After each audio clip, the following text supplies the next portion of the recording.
Chapter 4401. I still remember that the neighborhood was quite messy. At that time, this small district was actually a slum area. There were also many workers who came to Shangjing to work.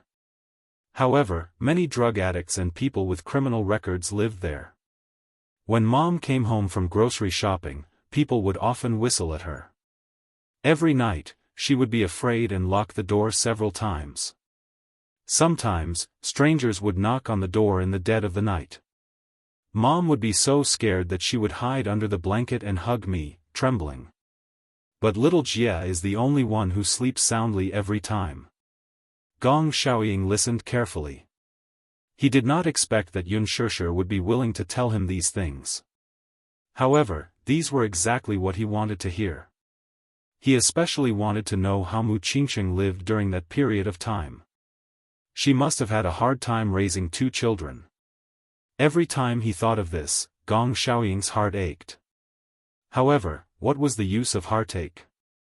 She had already passed away.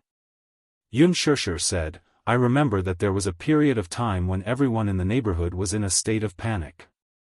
This was because a murder case was discovered in the neighborhood. A prostitute died in a rented apartment. It was said that she had recruited a customer who was a drug addict. When he entered her apartment, his drug addiction kicked in and he asked her for drugs. She did not do this business at all, so where would she get drugs from? That customer went crazy and killed her cruelly. The corpse was left in the rented apartment and no one cared about it. The prostitute also had a child who was only 3 years old at that time. The police analyzed that after 7 days, the neighbor smelled a stench and called the police. When they came, the woman was lying in the living room and the bedroom door was locked. Every time she did business, the woman would lock the child in a room. After 7 days, no one cared about the child and the child starved to death. These stories were unheard and unimaginable by people at Gong Xiaoying's level. At that time, many people said that the murderer was a psychopathic murderer who was out to take revenge on society, especially on women who lived alone with children. They bullied such people. Before the case was solved, the entire neighborhood was filled with rumors. Mom was especially afraid, so she asked someone to come over and change the windows and doors. It's very hard to raise 2 children alone without a man to take care of them. Gong Xiaoying paused, somewhat puzzled. Didn't your mother think about getting married? Get married? When Yunshishir heard this, she couldn't help but smile as if she was mocking her. You should know mother better than I do. Get married? Yes, she didn't have to worry about marriage. No matter what, her beauty was there. Anyone who liked her, regardless of their status, would be bewitched by her beauty. But then, little Jia and I would have a stepfather. She doesn't want us to be wronged. She felt that she would definitely be able to wait for the man in her heart, and that man would definitely not let her down. I didn't let her down. Gong Xiaoying said dejectedly, I thought that she didn't want to go with me, so I was very disappointed. I didn't know that she was under house arrest. After that, she secretly gave birth to you and Shao Jia. I only found out about this later. Yes. Yunshishir's eyes reddened as she asked sadly, but didn't she send you a letter? Why didn't you look for her immediately? Gong Xiaoying was speechless. Chapter 4402. That was a crucial move. She couldn't leave him. He thought that if he dragged it out, there would be no problem. It wouldn't be too late to pick up Mu Qingsheng after he was done with the matter at hand. And that business became the cornerstone of the Hurricane Group's future. But, because of a mistake, he lost the love of his life. He had always been confident, but he didn't expect that this decision would be the one he regretted the most in his life. He didn't go. You love the country, but you love the beauty even more. But between the beauty and the country, you chose the country. My mother, on the other hand, died without a status. Yunshishir said with heartache, even in her final despair, she was still calling your name. I heard it, but in the end, she didn't see you. Gong Xiaoying's lips trembled violently. Every time he thought of that scene, just imagining it made his heart ache and suffocate. "I'm sorry," Gong Xiaoying felt extremely guilty.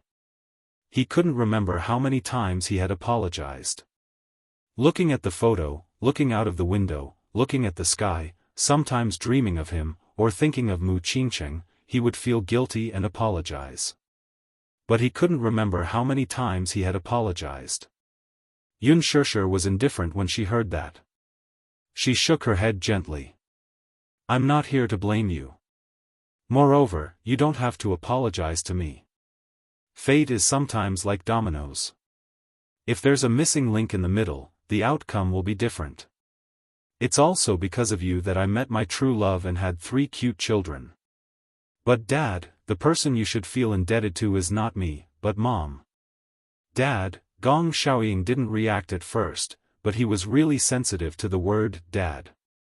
When he heard this sentence, he was stunned. He raised his head in disbelief and looked at Yun Shishir. She looked at him calmly. There was a faint smile at the corner of her mouth. It was relief, calmness, gentleness, and at the same time, a little mockery. "I originally thought that I would never say this word to you in this lifetime." She paused and continued, "Not only did you hurt my mother, but you also hurt Yu and Gong Fan. You even hurt Xiao Yichen.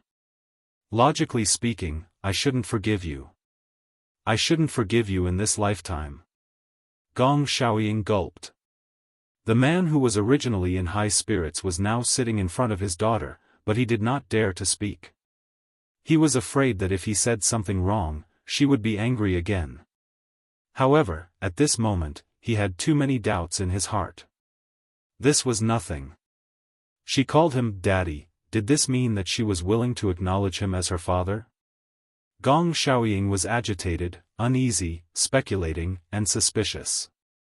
There was a hint of caution in his eyes, which made Yun Shishir feel a little sad. "Mother must really want me to acknowledge you.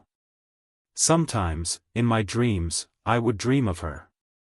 She stood in front of me, smiling, looking at her as if I saw myself. The reason why I have such a deep impression of her appearance is because I really look like her. Perhaps this is also a kind of inheritance." Back then, even in such a difficult environment, she hid for so long. For so long, she questioned whether she should give birth to Shao Jia and me.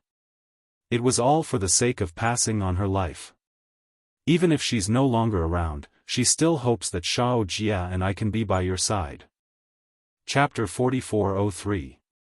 When you returned to Hurricane, I once made a wish in my heart. If he and Gong Fan could be well, I was willing to let go of all the grudges. She did not want to remember these grudges anymore. She was willing to let go of everything. God bless her. In the end, Yu and Gong Fan were safe and sound. Hence, she had to keep her promise. Yun Shishir looked up, pursed her lips, and looked out of the window. Finally, her gaze slowly fell on Gong Xiaoying. She took a deep breath, and then, a gentle smile appeared on her face. Daddy, this one word almost certainly implied that she was willing to acknowledge him as her father. At that moment, Gong Xiaoying's rationality collapsed. He had thought that she would hate him for the rest of her life. But he had never thought that she would be willing to forgive him. Gong Xiaoying covered his face and let the tears wreak havoc in his heart. In an instant, he choked up like a child. He was very stingy with his tears. When he heard the news of Mu Qingcheng's death, he rarely shed tears. At that time, he was still a little confused about the fact that Mu Qingcheng had left him forever. He even vaguely felt that she was not dead and was just hiding from him. However, after a long time, when he looked at her photo, at a certain moment, the thought that she was really dead came to him. Finally, he could not take it anymore and cried once. This time, Yun Shishir had completely let go of her hatred for him. He could not help but cry again. This was one of the few moments of tenderness in his life.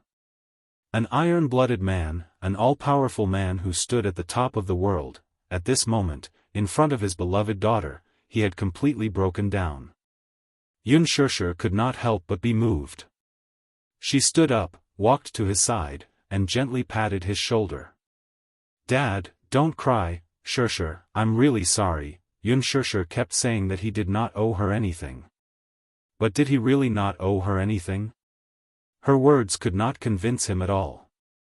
He owed her, and he owed her a lot. The sadness in his heart was about to overflow. Xianxia knelt down and tried to wipe his tears away. But no matter how hard she tried, her own tears kept flowing. She didn't know whether to laugh or cry. As she wiped away his tears, she also wiped away her own tears. "Dad, why are you crying? You're putting me in a difficult position. Are you really willing to acknowledge the Gong family?" Gong Xiaoying was still extremely cautious and careful. He was afraid that her words were just empty words. "What else? I've already said so. Do you still suspect that I'm unwilling to acknowledge the Gong family?" "No." Gong Xiaoying's heart ached as he hugged her tightly. Sure, let Daddy hug you." This sentence finally broke the last line of defense in Xianxia's heart. She gently snuggled into Gong Xiaoying's arms. At this point, it also meant that the relationship between father and daughter had finally been reunited. Gong Jie stood at the door and pushed it open. He looked at the father and daughter who were hugging each other and choking with sobs. His eyes were filled with bitterness. He bit his lip as he looked at this scene, but he felt extremely gratified. He had a family again. Memories flew. It was as if the scenes from his childhood had appeared before his eyes. In the rented apartment, Mu Qingsheng was meticulously preparing the hot pot. Chapter 4404. He and Xianxia ran back to the kitchen and lay on the kitchen counter, drooling over the fresh beef. Mu Qingsheng would urge them to wash their hands as she continued to prepare dinner with a smile. When the hot pot was ready and served to the table, the two little guys gobbled up the hot pot. They were not afraid of being scalded at all. As Mu Qingsheng ate, she would suddenly stare at the empty table in a daze. The table in the rental house was a typical square table with the two little guys sitting on each side. Naturally, one side of the table would be empty. Mu Qingsheng would often stand up, take out a set of cutlery, and place it on the table as if she had completed some kind of pious ritual. She had always wanted to have a family. The family she wanted was not a luxurious one. She only wanted a family of a few people, healthy and safe. Sometimes, Xianxia would lie on the windowsill with her and stare in a certain direction without moving.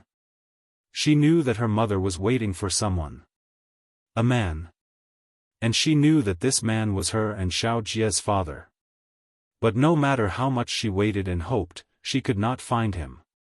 Sometimes, Xianxia would accompany her mother and wait by the window. Gradually, she would get sleepy and lie on her arm with her eyes closed, half asleep. In a daze, she saw her mother suddenly run out. Through the yellow afternoon window, she saw her mother throw herself into the arms of a man without a care for her own safety. The man was very tall with a pair of straight legs. He was dressed in a suit and leather shoes. His every movement gave people a sense of security. This was something that Xianxia, who had been living a homeless life, had never dreamed of. She tried hard to raise her head to see the man's face, but just as she raised her head, she woke up. At that time, she was looking out of the window in a daze. She did not realize that the scene just now was just her hallucination. She could not help but feel a little disappointed. She turned around and saw that her mother was still sitting beside her. She held her chin and looked out of the window as if she could not get tired of looking. Xianxia raised her head and looked at her mother. She pouted and said sadly, "I had a dream just now." What dream?" "I dreamt of a man standing outside the door. Then you pounced on him and the two of you hugged each other." She would never forget the look on her mother's face when she heard those words. She stared at her in astonishment, tears welling up in her widened eyes. Her heart ached so much that she pulled Xianxia into her arms. Suddenly, she broke down and felt so sad that it was as if there was a fishbone stuck in her throat. "Mom, is the person you're waiting for Dad?" Unspoken asked curiously, "When is he coming to pick us up?" Hearing this, Mu Qingqing couldn't hold back her tears. At that time, she vaguely realized it. This man, perhaps she would never be able to wait for him in this lifetime? All this time, she had deliberately ignored and never considered this problem. Now, it was once again placed in front of her. Would she never be able to wait for him? "I can't wait any longer," Mu Qingqing muttered to herself. She seemed to be comforting her, but at the same time, she seemed to be convincing herself. "I can't wait any longer. Mommy doesn't want to wait any longer." However, his prophecy came true. She really didn't get to see him. Gong Jia leaned against the door. Suddenly, his heart palpitated violently. Mother, he could not bear to recall every frown, every smile, every voice, and every face. Chapter 4405. And he did not want to recall Mu Qingqing. Because once he recalled, once he really missed her, he would realize that there were some things in the past that he really could not go back to. Some people would never be there. He had been hypnotizing himself, deliberately not recalling the bits and pieces of the past.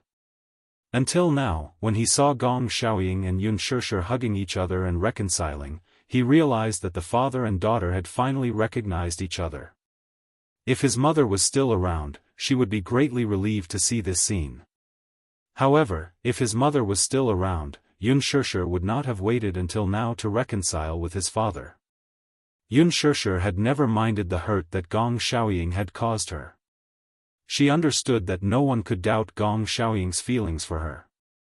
However, she could not forgive him because this man had made her mother wait for a lifetime. Gong Xiaoying also never dared to recall. Just like that, more than 20 years passed. In these 20 years, women had appeared by his side, but gradually, he realized that he did not need women anymore. Some people's positions were really irreplaceable. Gong Jia could not stand it anymore. Affected by such an atmosphere, he looked a little lost. He silently turned around and walked down the stairs as if he had lost all his strength. On the way back to the room, Hua Jin and Gong Jia bumped into each other. "Hey, Gong Jia," however, halfway through his words, Hua Jin paused and did not speak again. He was shocked to find that there was a clear tear stain on Gong Jia's face. No matter how hard Gong Jia tried to hold it in, he could not stop his sad tears. Gong Xiaoying had been waiting for Unspoken's forgiveness, but he did not have any expectations. Just like how Mu Qingqing did not have any expectations when she waited for him. However, more than 20 years later, Unspoken finally forgave Gong Xiaoying. Her forgiveness also seemed to mean that Mu Qingqing had forgiven Gong Xiaoying. He finally realized that his mother had finally met the man in her heart that she had been thinking about all this time. For so many years, he had always had a vague feeling. That was, his mother was clearly still by his side and had not gone far away. Sometimes, in his dreams, he could still clearly see his mother's voice and face.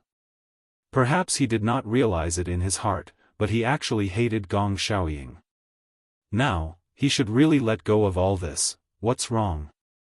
Hua Jin was a little surprised by Gong Jia's soullessness and walked over. When Gong Jia saw him, he did not say a word as he gently clasped his hand on his shoulder. "Don't move, what are you doing? Let me." Gong Jia leaned his head weakly on Hua Jin's shoulder. His weight almost all of his bodies was almost all. SSS, to be, he too. At night, Gong Xiaoying was sleeping on the bed when he suddenly felt a little inexplicably uneasy. In a trance, he was half awake and half asleep. Although his mind was very clear, his consciousness had already entered the dream. In the dream, he clearly saw that he was standing in a very dilapidated neighborhood. This was a very backward residential area. Chapter 4406. Gong Xiaoying slowly walked around the neighborhood aimlessly. The sound of children playing could be heard from the neighborhood. It seemed to be noon. He could vaguely hear the sound of cooking through the open windows of some houses.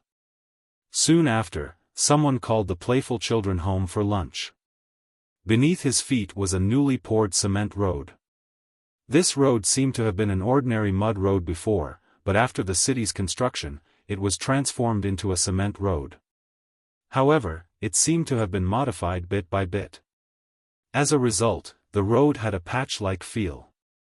Piece by piece, it gave a very shabby feeling.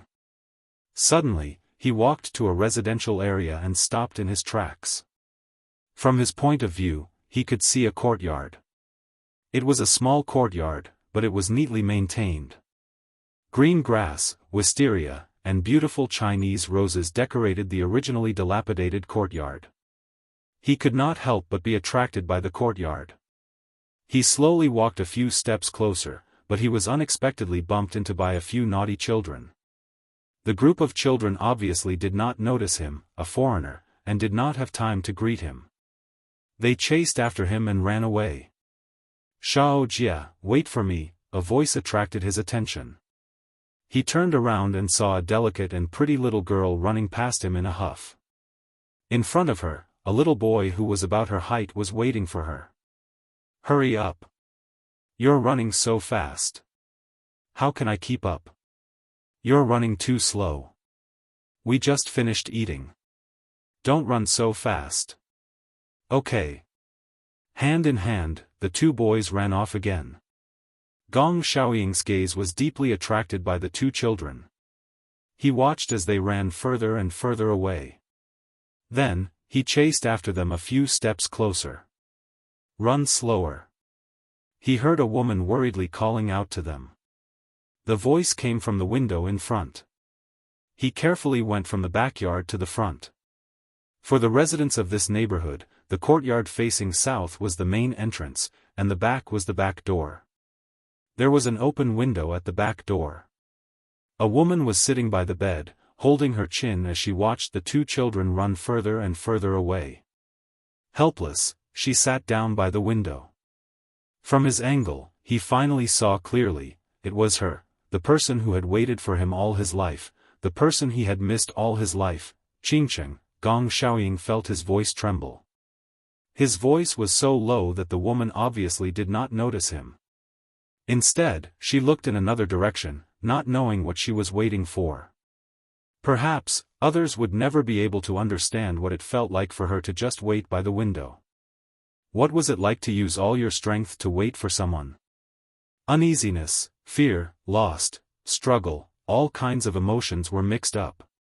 Gong Xiaoying could not help but mutter, "Qingcheng." He walked towards the window. It wasn't until he got closer and closer that the girl in the window inadvertently glanced over and caught sight of him. Her eyes were fiercely startled.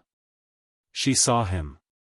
Gong Xiaoying stopped in his tracks and took a deep breath. He pursed his lips, but he could not hold back his tears any longer. After brewing in his throat for a while, he finally spat out a mouthful of turbid air. His eyes were red as he looked at her. His heart was filled with longing. "It's me," he spoke in a hoarse voice. The woman stood up abruptly and pushed open the window. Chapter 44:07. They were not far apart, so he could see the expression on her face. Surprise, surprise, shock, panic. Mu Qingqing covered her mouth, but she did not have the same self-control as him. Tears kept rolling down her cheeks. Xiaoying, perhaps Mu Qingqing didn't expect that she would be able to see him again in this lifetime. She hurriedly pushed open the door and walked towards him. However, when she got closer, she immediately stopped in her tracks and maintained a distance of 3 meters from him. She didn't dare to take a closer look. The two of them faced each other, and there was a feeling of homesickness. She was afraid. When she got closer, she recognized him, but it was not him. He was also afraid. When he got closer to her and hugged her, it was all a dream. Mu Qingqing's eyes were already blurred by tears. Is it you?" she carefully confirmed. She was not sure if the man who suddenly appeared in front of her was the man she had been waiting for. Gong Xiaoying smiled helplessly. The corners of his lips curled up as his brows furrowed tightly. He took a deep breath and choked with sadness. Qingcheng, it's me, Xiaoying, is it really you? Mu Qingcheng tried to take a few steps closer to him. She looked at him carefully until she was sure that the man standing in front of her was the man she had been thinking about and waiting for. She could no longer suppress her emotions and completely broke down. You're here. You're finally here, she had waited for so long. Mu Qingcheng sadly threw herself into his arms and asked hoarsely, why are you only here now? I've waited for so long, why are you only here now? Mu Qingcheng nestled in his arms. Her tears could not help but wet his lapel. Gong Xiaoying carefully hugged her, afraid that he would hurt her if he hugged her too tightly. Or perhaps, he was afraid that this was just a long dream. If he hugged her too tightly, the person in his arms would turn into ashes when he woke up. Mu Qingcheng hugged him tightly, and he hugged her tightly as well. Even if it was just a simple hug, they had waited for more than 20 years. Mu Qingcheng sadly said, I thought I would never be able to wait for you again. She used the last of her strength to force the words out of her mouth. I thought I would never see you again in this lifetime, how could that be? Idiot, aren't I here now? Gong Xiaoying hugged her tightly. Qingcheng, don't be afraid. I'm here to take you home. Her whole life, she had been drifting around helplessly, with no one to depend on. Just like migratory birds, they would never have a harbor to rest in. Hearing his words, Mu Qingcheng was overjoyed. Really? Will we have a home? Yes. This family has me, you, little Jia, and Shishir. Gong Xiaoying looked at her and sobbed even harder. Let's never be separated again, okay? He held her face in his hands and scanned her features inch by inch. He desperately wanted to take a few more glances at her. She was still as beautiful as before. She had jet black hair and mesmerizing eyes. They were watery and lively, as if they were carrying thousands of stars. She stared at him as if he was the only one in her eyes. How could she not want to take a few more glances at him? Gently holding his face, Mu Qingcheng tiptoed and took the initiative to kiss his forehead. Xiaoying, I don't regret, she did not regret waiting for him for so long. Chapter 4408. Xiaoying, Mu Qingcheng stood on her tiptoes and gently kissed his forehead, the tip of his nose, and the edge of his lips. Finally, a soft kiss landed on his lips. Gong Xiaoying was immersed in the bliss of this kiss. He closed his eyes and his eyelashes trembled violently. Was this a dream? Vaguely, there seemed to be a voice that was asking him silently. Qingcheng, am I dreaming? Dream? Mu Qingcheng laughed. How could it be a dream? I'm still worried and scared. Is this a dream? Qingcheng, Gong Xiaoying finally couldn't hold it in anymore. He buried his face in her neck and couldn't control his tears anymore. I miss you so much. These 4 words couldn't express how much he missed her. He seemed to recall the first time they met. She was beautiful and moving. She looked back and smiled, and he fell in love at first sight. When they were swimming in the lake, he hugged her and kissed her ear, telling her how much he loved her. She wasn't the only woman he had. However, there were many women who passed through his life, but she was the only one who left such a deep impression. I miss you so much, Gong Xiaoying's tears fell and burned her skin. He really missed her. Every time he woke up from a dream in the middle of the night, he felt as if he was suffocating when he thought that he would never be able to hold her in his arms again. He had also been young once, and he had also made a solemn vow of undying love with her. However, he made her wait for so long.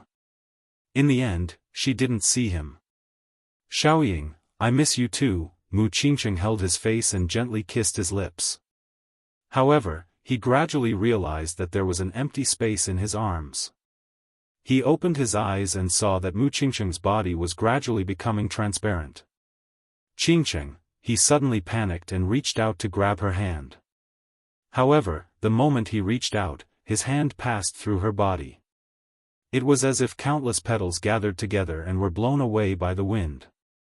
Mu Qingqing's gentle smile was gradually buried by the petals. Finally, it was blown away by the wind. Gong Xiaoying abruptly sat up on the bed. Only then did he realize that everything he had just seen was actually a dream. In his dream, he saw her. It was as if he had returned to the place where she had been waiting for him. She was still standing guard there. However, the ending was different from reality. He had found her, and she had waited for him. The regrets of this life seemed to have come to an end because of this. Was it really just a dream? Or perhaps, she had never left. It was as if the two of them had fulfilled their long-cherished wish through this dream. Gong Xiaoying's eyes became a little blurred. He got out of bed and walked to the window. Outside the window, the horizon in the distance was gradually turning bright. He believed it. Mu Qingqing didn't leave. As long as his longing for her remained, this longing would bring him to the end of the other realm, to the place where she was. And she would rely on his longing for her to return to the dream and meet him again. Love would convey each other's beliefs to the other side. Please remember me. Although goodbye must be said. Please remember me. Tears don't fall though I must go far away from you. You live in my heart. In every night of separation I sing a song for you. Please remember me. Although I must go far away, please remember me. When I hear the sadness of the guitar, this is the only proof that I am with you until I hug you again. Chapter 4409. Gong Jie vaguely felt that someone was sitting by the window. He forced his eyes open and saw a familiar figure sitting by his bed. It was a woman. Gong Jie furrowed his brows as a hand seemed to be gently placed on his forehead. You're awake? What's wrong? Do you have a headache? Mu Qingqing's gentle voice rang in his ears.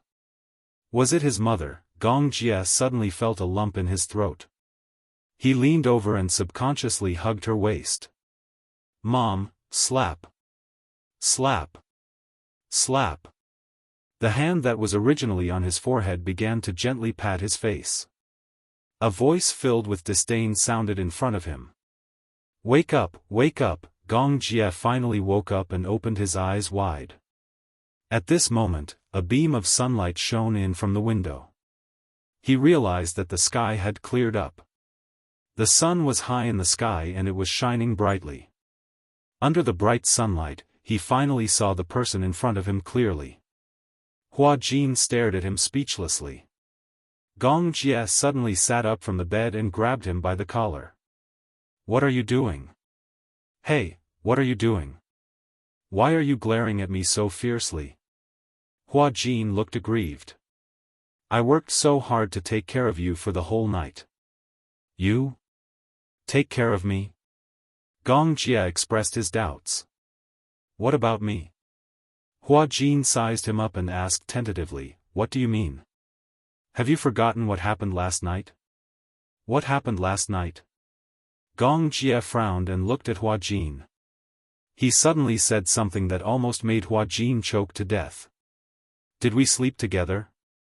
Could it be that he mistook Hua Jin for a woman and something happened? Although he was drunk and did not recognize anyone, he had to admit that Hua Jin was indeed more beautiful than a woman. However, he was not the kind of man who would mess around after drinking. Hua Jin's face immediately turned red. Are you out of your mind?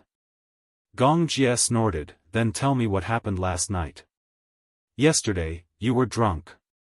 I was afraid that you would vomit in the middle of the night, so I stayed by your bedside and didn't sleep the whole night. Vomit? I remember there was a man on the news who got drunk. He was so drunk that he vomited all over his body. However, because he didn't clean up the vomit in his mouth in time, it went back into his trachea and he eventually suffocated. If you died because you were drunk, wouldn't that be a pity? Gong Jie's expression turned even uglier. Could it be that in his heart, he was that inferior? When Hua Jin saw his cold face, he was instantly annoyed. Heh, you really have no conscience. He stood up angrily. Just as he was about to turn around, Gong Jia took a deep breath and gently held his forehead. Because he drank a little wine last night, he had a hangover and had a bad headache. He furrowed his brows and said helplessly, "Sorry, I mistook you for my mother just now." "Your mother?" When Hua Jin heard this, he immediately turned around and sat by the bed. He asked curiously, "Is your mother called Mu Qingcheng?" Last night when you were drunk, you kept calling out Mom. Are you thinking of your mother?" Xianxia and her father have also acknowledged each other. This is probably your mother's wish. Chapter 44:10. Gong Jia smiled all of a sudden. She's not dead. Not dead? Yes. Gong Jia turned around, opened the drawer, and took out a photo frame. In the photo, a woman was sitting on a flower bed. It was a photo taken casually. There were not many photos of Mu Qingcheng when she was alive. Gong Jia had put in a lot of effort, but many of Mu Qingcheng's photos were lost one after another when they moved or when they were dealing with her funeral. This was his best preserved photo. Gong Jia looked at the photo with a gentle gaze that he had never seen before. She's always lived in my heart. He had never forgotten. He believed that death was not the main point of life. Forgetting was. The candle of life would not be extinguished easily. The connection between people was their memories. He had always remembered her and carefully kept her in his heart, never forgetting her. He also firmly believed that as long as her memories were still there, she would not disappear. He also believed that once a person lost their life, their soul would go to another world. Although that world did not have a warm body, it had everything that this world did not have. Hua Jin smiled when he heard that. I also believe that as long as your memories are still there, she will always live in your heart. Are you in a hurry to go back? Aren't you going to stay for a few more days? After staying on the island for a few days, Xianxia mentioned that she wanted to go back home. On the tarmac, the private jet had been waiting for a long time. Gong Xiaoying, however, was reluctant to part with her. He repeatedly urged her to stay, hoping that she could stay on the island for a few more days. "Dad, I didn't go back with Yaja because I wanted to bury the hatchet between us. Now that we've acknowledged each other, it's time for me to go back. However, Shao Yichen and Yu will stay for a few more days. Hua Jin and Natalia will have to stay on the island for a while longer." Alice refused to let Natalia leave. She said that Yu needed a long period of observation after a few days, so she could not go back with Xianxia immediately. Thus, she could only return alone. Gong Xiaoying held his beloved daughter's hand, but he was reluctant to let go. He couldn't bear to let her go. Xianxia smiled and said, "It's not like we'll never see each other again. Anyway, since you've handed over Hurricane's affairs to Shao Jia, you can come to our place to stay for a few days when you're free." However, Gong Xiaoying had his own concerns. "Xianxia, do you think he will accept me?" Xianxia was stunned. She knew that Gong Xiaoying was worried that Mu Yaja would not accept him. "Dad, do you still hate the Mu family?" Gong Xiaoying's gaze turned complicated. He sighed and said helplessly, "Hate is just a term used by incompetent people. Rather than hating the Mu family, I might as well hate myself more." However, he used to be so proud. How could he be willing to face his own mistakes? However, at that moment, he had thought things through. It was impossible to say that he did not hate the Mu family. However, he did not hate Mu Yaja as much as before. "You and he are the two most important men in my life. Since I've decided to accept you and not hate you anymore, then he will naturally let me do as I wish. He won't hate you, so don't worry." Only then did Gong Xiaoying relax a little. "I'll tell him that I'm sorry the next time we meet. He had hurt Yu and Shao Yichen." This was his apology to Mu Yaja. Chapter 44:11. Xianxia was surprised that a man with such a high status like Gong Xiaoying would take the initiative to apologize to a junior like Mu Yaja. Gong Jia stepped forward and said to Gong Xiaoying, "Dad, it's getting late. Let sister go back early." Gong Xiaoying also nodded and watched Yun Shishir board the plane. The group of people waited until the plane broke through the clouds and left the tarmac. Yun Shishir returned to the country, leaving Hua Jin and the three little guys behind. Natalia's situation was not optimistic. Hua Jin was worried every day and night. Yu Yu's condition was stabilizing, so Alice and Romenka focused more on Natalia. During the few days when Natalia was in the lab, Hua Jin and Gong Jia would accompany and protect her. Romenka and Alice discussed whether they should use Yu Yu's treatment plan on Natalia and combine the two personalities into one. Alice was a little hesitant. Everyone's situation was different. Just like the same illness, the same treatment plan, but the results might be different for everyone. For example, taking medicine. Some people could use penicillin treatment without restraint, but some people were allergic to penicillin and could not use such medicine. Alice was worried about exactly what Romenka was worried about. He was also worried that Yu Yu's treatment plan would not work on Natalia. Therefore, he proposed to bring Natalia back to his lab and work with other authoritative experts in this field to develop a treatment plan suitable for Alice. Alice agreed. When Alice wanted to take Natalia away, Hua Jin was naturally worried and wanted to go with them. He asked for Gong Jia's opinion, and Gong Jia agreed. After packing their luggage and setting the flight route, Alice and Romenka boarded the plane together with Hua Jin and Natalia on a sunny day. Alice and Gong Jia agreed that they would contact him as soon as they arrived at their destination. However, a day and a night passed, and Gong Jia did not receive a call from Alice. He sent a video call to Hua Jin, but there was no response for a long time. He thought that the group was too tired from the trip and went to bed early after arriving at their destination, so he did not pay much attention. However, on the second day, and the third day, Gong Jia still did not receive a call from Alice. He could not sit still anymore and contacted the person in charge of Romenka's private lab. However, he was told that Romenka and Alice did not return to the lab. This time, he could no longer keep his calm. Just like that, the group of four disappeared without a trace. He sent someone to investigate the flight that Alice and Romenka were on. After the investigation, his subordinate came back and told him that the flight had changed its route midway, but the flight route had been cut off. Generally speaking, the flight route would be reported back to the headquarters during the flight. However, the plane carrying the four of them lost contact halfway through the journey. Some of his subordinates speculated that the plane might have been hijacked by terrorists and lost contact with them. Gong Jia could no longer keep his calm. This plane was under his private name, and the body of the plane had a particularly eye-catching logo of the Hurricane Group. Usually, when he went out, what he was most afraid of was not the weather suddenly worsening, but the terrorists who were waiting for an opportunity. Chapter 44:12. The flight route from Dark Wind Island to the research lab where Romenka was located was very long. They needed to stop midway before continuing their flight. The stopover was about 5 hours long.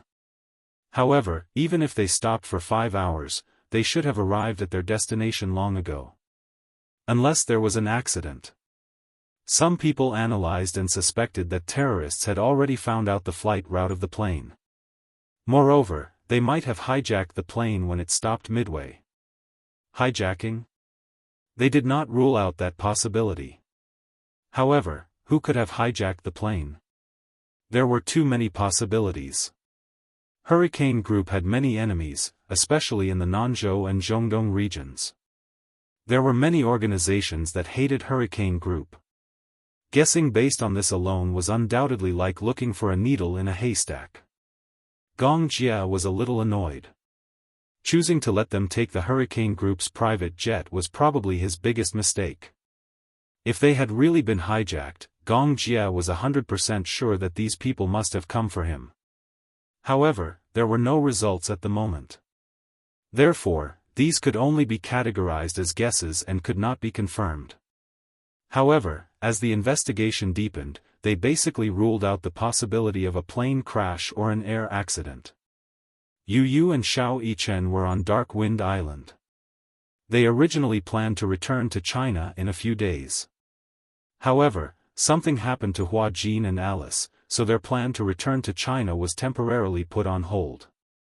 Someone was targeting Hurricane Group. There was no news for a few days. The people sent to investigate always returned empty-handed. Even if they had really been hijacked, they should have stated their conditions. Even if they had encountered extreme terrorists and perished together, they should at least want to see the person if he was alive, and the corpse if he was dead. There was no news at all. There was really no news at all. If they did not explode in silence, they would perish in silence. For a few days, Gong Jie's mood was very low. He did not know whether Alice and the others were safe or not. However, Yu Yu repeatedly comforted him that no news was the best news. However, Gong Jie did not think so. He had never been hijacked. There were countless terrorists eyeing him, but every time he went out, Hurricane would go up and down, eyeing him covetously. The mercenary group he sent out was enough to annihilate a medium-sized armed organization.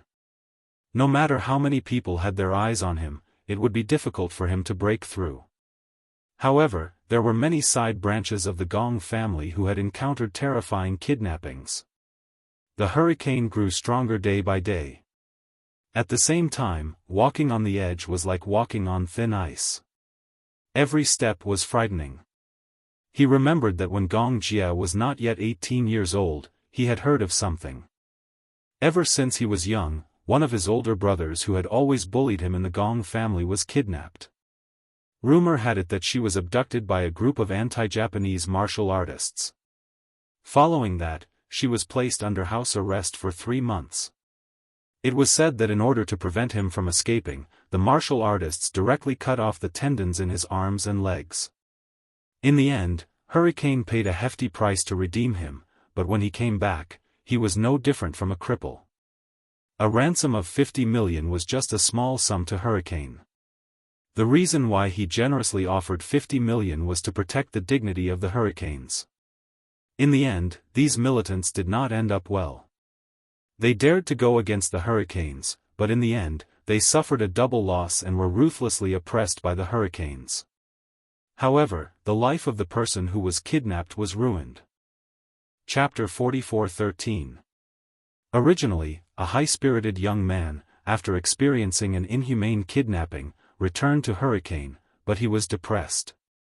In the end, his wound became infected and worsened. In the end, he died young. After experiencing this incident, Gong Jie deeply understood that in this world, the strong preyed on the weak. It was easy to go up the mountain, but difficult to go down. When a person finally reached the peak and stood there for a long time, as the saying goes, it is lonely at the top. Wanting to come down again is no longer a simple matter.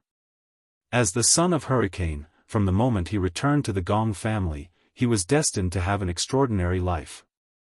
At the same time, he also shouldered a responsibility that was 100 times more difficult than that of ordinary people. Once you entered this cruel world, it would be impossible for you to escape. Then, he could only become stronger. Gong Jie had always been careful to protect the safety of his family. Every time he returned to China, he would be extremely careful whenever he met with Yun Shishir. What he was afraid of was that those who were secretly watching him would shift their attention to Yun Shishir. His sister was already married and had a family. She was no longer alone. In addition to her beloved husband, she also had 3 lovely children. He acted cautiously in everything he did, lest he bring her unexpected disaster. Hurricane was the world's arms factory. In addition to the heads of state, the government, anti-government militants, and extreme terrorists, there were all kinds of people who dealt with it. Dealing with killing must be accompanied by killing. Therefore, as the successor of the Hurricane Group, Gong Jie had long been used to the world of open and covert attacks. A moment ago, the president who signed an agreement with him and shook hands with him on friendly terms might go to the International Court of Justice to propose an express restriction on Hurricane in the next second. A moment ago, the terrorists who were baring their fangs and brandishing their claws at Hurricane and threatening to bomb the headquarters of Hurricane, the next second, they stood in front of him with a flattering face, groveling and raising their orders. In this world, there were no eternal friends, only eternal interests. The world was bustling, and I came for the interests. The world was bustling, and I went for the interests. Gong Jia was worried that Hua Jin, Alice, and the others were probably targeted by the terrorists. This was still a relatively ideal suspicion. If they fell into the hands of the extremists, then, the consequences would be unimaginable. Could it be someone from the Temple of Light? Gong Xiaoying and Gong Jia were sitting in the study. Both of them were at a loss of what to do. In the midst of the silence, Gong Xiaoying suddenly raised a suspicion. Gong Jia's eyelids twitched when he heard this. The Sacred Palace sect was a small sect when it was first established. Later on, it became a cult. It had been 20 years since its establishment. At first, it was just an ordinary independent religious group, but after Jim came to power, it slowly began to change. Until now, the Temple of Light had more than 5,000 devout followers. One of the main beliefs of the Temple of Light was the so-called Doomsday belief. The program continued to promote that in the future, the whole world would face a catastrophe, and only those who joined his sect would be spared. The sacred church asserted that the signs of the end of the world were everywhere, such as the destruction of the ozone layer, the spread of AIDS, the outbreak of global racial conflicts, and so on. Only by joining the Temple of Light could one escape the calamity of the apocalypse, because the Temple of Light could provide the believers with the necessary supernatural abilities. Chapter 44:14. As the leader, Jim's main responsibility was to protect the believers and send them to the Holy Land, Sirius. In ancient Greek and Roman mythology, Sirius was the star where the gods gathered and had boundless magical power. Didn't the leader of the Sacred Hall, Jim, try to sign an order with you some time ago? Gong Xiaoying sized up Gong Jia and was puzzled. But you didn't satisfy him. The so-called Sacred Hall is actually a fake religion under the name of Christianity. It's an evil sect. Gong Jia furrowed his brows. Besides, guess what he said in the email? He wanted to sign an order worth tens of millions of USD to resist the restrictions of the International Federation. But he couldn't pay tens of millions of USD. What did he say in the email? He said he wanted to give me his son and daughter and his woman. Gong Jia said coldly, he said he was the son and daughter of the Holy Child and had boundless magical power. And his woman was only one of his many mistresses. He said he was the incarnation of God and she was God's woman. Gong Xiaoying heard and couldn't help but snort. I don't know if he's really crazy or just pretending to be crazy. Gong Xiaoying was a little suspicious. I heard that you humiliated him in your reply to his email. Gong Jia didn't say anything and just kept silent. How did you humiliate him? Gong Jia said. I forgot. In other words, you humiliated Jim. That's the truth. Yeah, then, you angered him because of that.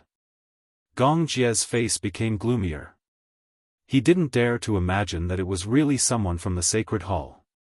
If it was true, then he couldn't sit still anymore. Gong Xiaoying said, I've already warned you. Stop people like the Sacred Hall if you can avoid them. Even if you're at a disadvantage, don't fight them head-on. They're barefooted and aren't afraid of anything. When they go crazy, they'll ignore everything. But I can't sign this order with him. Gong Jia didn't think he did anything wrong. If they get their hands on the arms worth tens of millions of dollars, who knows how crazy they will be. But you shouldn't have humiliated him like that. Gong Xiaoying went straight to the point again. You clearly know that there's something wrong with their brains. People like Jim would even think that he's a god and that his deal with you is a gift to you. If you reject him, you're going against God's will. He'll definitely teach you a lesson. Is the Sacred Hall sect so arrogant? Heh. Gong Xiaoying curled his lips coldly. What you know about the divine Sacred Hall is superficial. Do you know that the development of the Sacred Hall sect came from the remnants of the Sacred Hall sect? These were all brainless people. Those who were afraid of hurricanes were all clear-headed. However, why would these brainless people be afraid of hurricanes? Perhaps in their eyes, hurricane is just a vassal. The remnants of the Sacred Hall sect. The Sacred Hall sect is the evil cult that developed with the old Jinshan but was destroyed by the Federal Bureau of Investigation because of the bombing of the American International Federation's government building? Yeah. I see. Gong Jie narrowed his eyes. His thoughts gradually fell into a deadlock. If it was really done by the Sacred Hall sect, then, he didn't dare to make a rash judgment. Chapter 44:15. Gong Xiaoying looked serious. If you can protect Alice, then protect her. After all, she is a senior member of Hurricane. Don't force her. Gong Jie's face turned even colder. He suddenly stood up, turned around, and looked at Gong Xiaoying. Hua Jin, Alice, Natalia. Not one less. Gong Jie turned around and left the office. Kira, send me all the information about the sanctuary. Gong Jie ordered to investigate all the information about the sanctuary. Yu Yu's face turned pale when he heard that it might be the sanctuary that did it. He knew a lot about the sanctuary. Uncle, do you know about the dark web? Gong Jie was surprised that Yu Yu mentioned the dark web to him. I know a little. The dark web was something that very few people who lived in peaceful countries could come into contact with during peaceful times. However, the dark web was very famous. There was a rumor that an international student from an American university was kidnapped. It was said that the murderer had already noticed the victim from the beginning and was lurking around her. However, no one knew whether the victim was dead or alive, or where she was now. Some people guessed that the victim might have been moved to an unknown place by the murderer. She might have died, or, she might have suffered a fate worse than death. Do you know how those videos on the dark web came to be? What are you trying to say? Yu Yu frowned and said with a serious expression, there are many videos on the dark web about mutilation, killing, and all kinds of inhumane renti experiments. They all came from the sanctuary. Actually, this matter is not known to outsiders. I only learned about this because I intercepted a private email from the sanctuary's leader. Hiss, the man could not help sucking in a breath of cold air. Then, Hua Jin, his first thought was Hua Jin's safety. Even Gong Jie did not realize that at such a critical moment, he was more concerned about Hua Jin's safety than about Natalia. Yu Yu said, if it's really the Temple of Light, then it'll be troublesome. However, I think that if it is really the Sacred Palace sect, they will not do anything to Hua Jin and the others. Perhaps, they will use Hua Jin and the others as hostages to restrain Hurricane and fulfill some of their conditions. Their condition should be the $50 million military order. The Jim Church can't take out that much money at all. They want to gain something without risking anything, so they came up with this idea. But I'm sure that regardless of whether you take out the 50 million order or not, Hua Jin and Alice won't survive. Even if you really take out $50 million worth of munitions, they won't let Hua Jin go. Gong Jie felt a chill in his heart. Chapter 44:16. Gong Jie felt a little helpless. Facing the cult, he had no idea what they would do. He said, the sacred shrine is sinister and cunning. I didn't expect them to do this. But no matter what, if it's really the sacred shrine, then even if there's only a 1 in a million chance, I won't give up on anyone. Yu Yu also agreed. Just as everyone was panicking, Hurricane suddenly received an email. There were a few photos attached to the email, and it was also a threatening letter. However, it also confirmed Gong Xiaoying's terrifying guess. An account with the name Divine Shrine Sect sent an email. There were a total of 5 photos. 4 of them were photos of Alice, Natalia, Hua Jin, and Romanka. They were tied to chairs with black hoods over their heads. Alice, in particular, was covered in wounds and bruises. Hua Jin, on the other hand, was in no better shape. Although Natalia was a child, she wasn't treated well because she was a child. She was also covered in wounds. There was another photo that Gong Jia was shocked when he saw it. In the photo, the 4 of them had their hoods removed and were kneeling on the ground. In front of them were the decapitated bodies of the crew members. It was a very intimidating photo. Glorious decapitation. The sacred shrine had done a lot of dirty things. Their usual method was to imitate extremist terrorist organizations and use decapitation to intimidate their followers.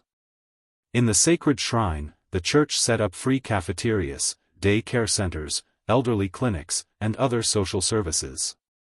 The followers of the sacred shrine were people who felt hopeless in life and couldn't get help from society.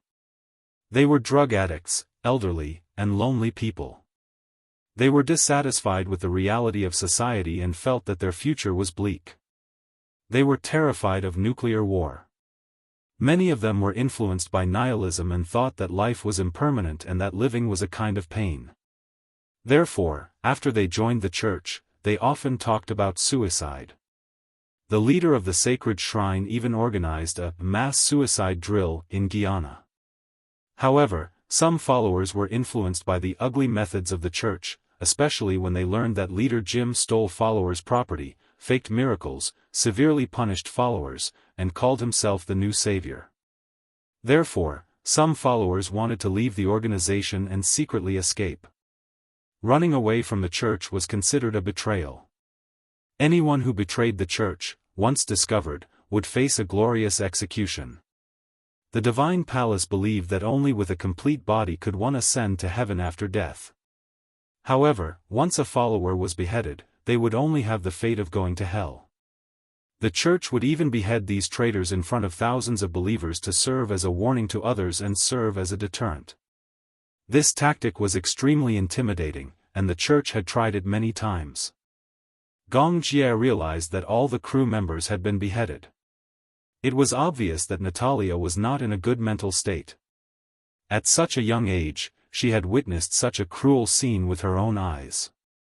She must have suffered quite a shock. But looking at Alice and Hua Jin, it was clear that they were still calm. Only Romanka was on the verge of collapse. Alice had seen this kind of scene many times, and Hua Jin deeply understood that fear, uneasiness, and fear could not change one's fate. Instead, these emotions would only make one feel isolated and helpless. Comparatively speaking, it was better to remain calm. Chapter 44:17. However, Romanka was quite shocked, and his mental state was not good. Sacred Shrine Sect. Yu looked at the photos attached to the email and slammed the screen. It's really the Sacred Shrine Sect. Gong Jia was annoyed and humiliated to the bone. These damned evil cults. This email was clearly a provocation to him. Other than the photos, the email also stated that if he wanted to redeem the 4 hostages, he would have to continue the unfinished agreement between the 2 parties. Just as Yu expected, this Jim was ambitious. He really wanted to get something for nothing. In the email, the church stated that they would give Hurricane half a month to prepare the contents of the order. Within half a month, if they did not prepare the contents of the order, they would immediately execute the 4 hostages. Jim was so smart that he was sure that among the 4 people he kidnapped, there must be someone Gong Jia cared about the most. Tens of millions of dollars was not worth mentioning to Hurricane. However, these hostages were worth far more than tens of millions of dollars. Gong Jia gritted his teeth in hatred. He knew that with his identity, he would face such threats every day when he was not around. The Sacred Shrine Sect was the biggest tumor that Hurricane had to face. Hurricane had offended the Sacred Shrine Sect before. In the beginning, Gong Jia was not willing to sign the order with the Sacred Shrine Sect because the Sacred Shrine Sect was an anti-world and anti-human evil cult. If the Sacred Shrine sect really got the order of tens of millions, it would be a disaster for the whole world. At that time, as Hurricane, they would be in a difficult position. Therefore, Gong Jia decisively refused and was prepared to fight against the Sacred Shrine sect to the end. He thought that when the time came, he would use the International Federation's anti-evil cult authority and the United Nations deployment to eradicate the Sacred Shrine sect. However, he did not expect the Sacred Shrine sect to make the first move. Gong Jia ordered, immediately forward this email to the International Federation. Send it secretly. He planned to use this to cooperate with the International Federation. Hurricane had always been against the International Federation. Gong Jia was even at the top of the International Federation's wanted list. However, as the saying went, there were no eternal friends and no eternal enemies. There were only eternal interests. In front of the Sacred Shrine sect, the International Federation naturally had a common enemy like the Sacred Shrine sect and temporarily cooperated with Hurricane. Although it was a temporary alliance, at least they had a higher chance of winning. At the same time, Gong Jia was prepared for the worst. He issued an order to start preparing the orders requested by the Sacred Hall. 2 nuclear weapons, 3 in 1, and countless military munitions and ammunition. At the same time, the International Federation quickly replied to Hurricane's email. They expressed that they were willing to cooperate with Hurricane to eradicate the Sacred Shrine sect.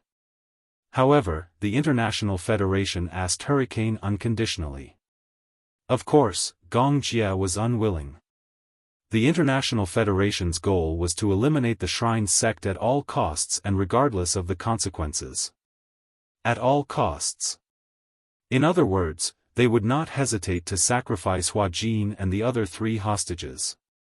However, Hurricane's goal was to protect Hua Jin, Alice, and the other 2 at all costs, regardless of the consequences.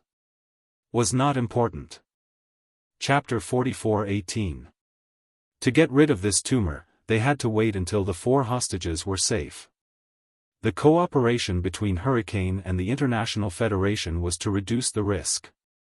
After all, if this order fell into the hands of the Sacred Church, it would be a huge threat to the world. But the International Federation didn't trust Hurricane completely. Hurricane's most optimistic idea was to protect the 4 hostages and prevent the order from falling into the hands of the Sacred Church. Therefore, Hurricane requested the International Federation to cooperate with Hurricane. But the International Federation wasn't willing. They didn't trust Hurricane. In their eyes, Hurricane and the Sacred Church were equal threats. Why would the police be willing to stand on the same side as the world's #1 army and become allies? While the 2 sides were in a stalemate, an accident suddenly happened. Early in the morning, Gong Jia was called to the office by Gong Xiaoying. In the office, Gong Xiaoying pushed a laptop in front of Gong Jia with a gloomy expression. This is a new document sent by the Sacred Church. Take a look. Looking at Gong Xiaoying's expression, Gong Jia suddenly realized that the situation wasn't good. He looked at the laptop that had turned off and then looked at Gong Xiaoying's gloomy expression. He suddenly realized that the Sacred Church had made a new move. He opened the laptop and stopped at the email. In the email, there was a video file. He suddenly didn't dare to open it. What is this? Gong Jia looked at Gong Xiaoying with a trembling voice. Gong Xiaoying turned to look at him with a gloomy expression. Take a look for yourself. Gong Jia didn't dare to open it. Gong Xiaoying sighed deeply. I'm guessing that there are spies sent by the Sacred Church to the International Federation. Or maybe, some of the internal members were bribed. It's also possible that the Sacred Church has a top hacker who intercepted the email sent to you by the International Federation. They know that Hurricane and the International Federation are working together and are probably angry. Gong Jia's body stiffened.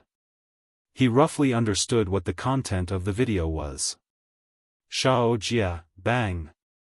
Gong Jia slammed his fist on the table. His face was extremely gloomy.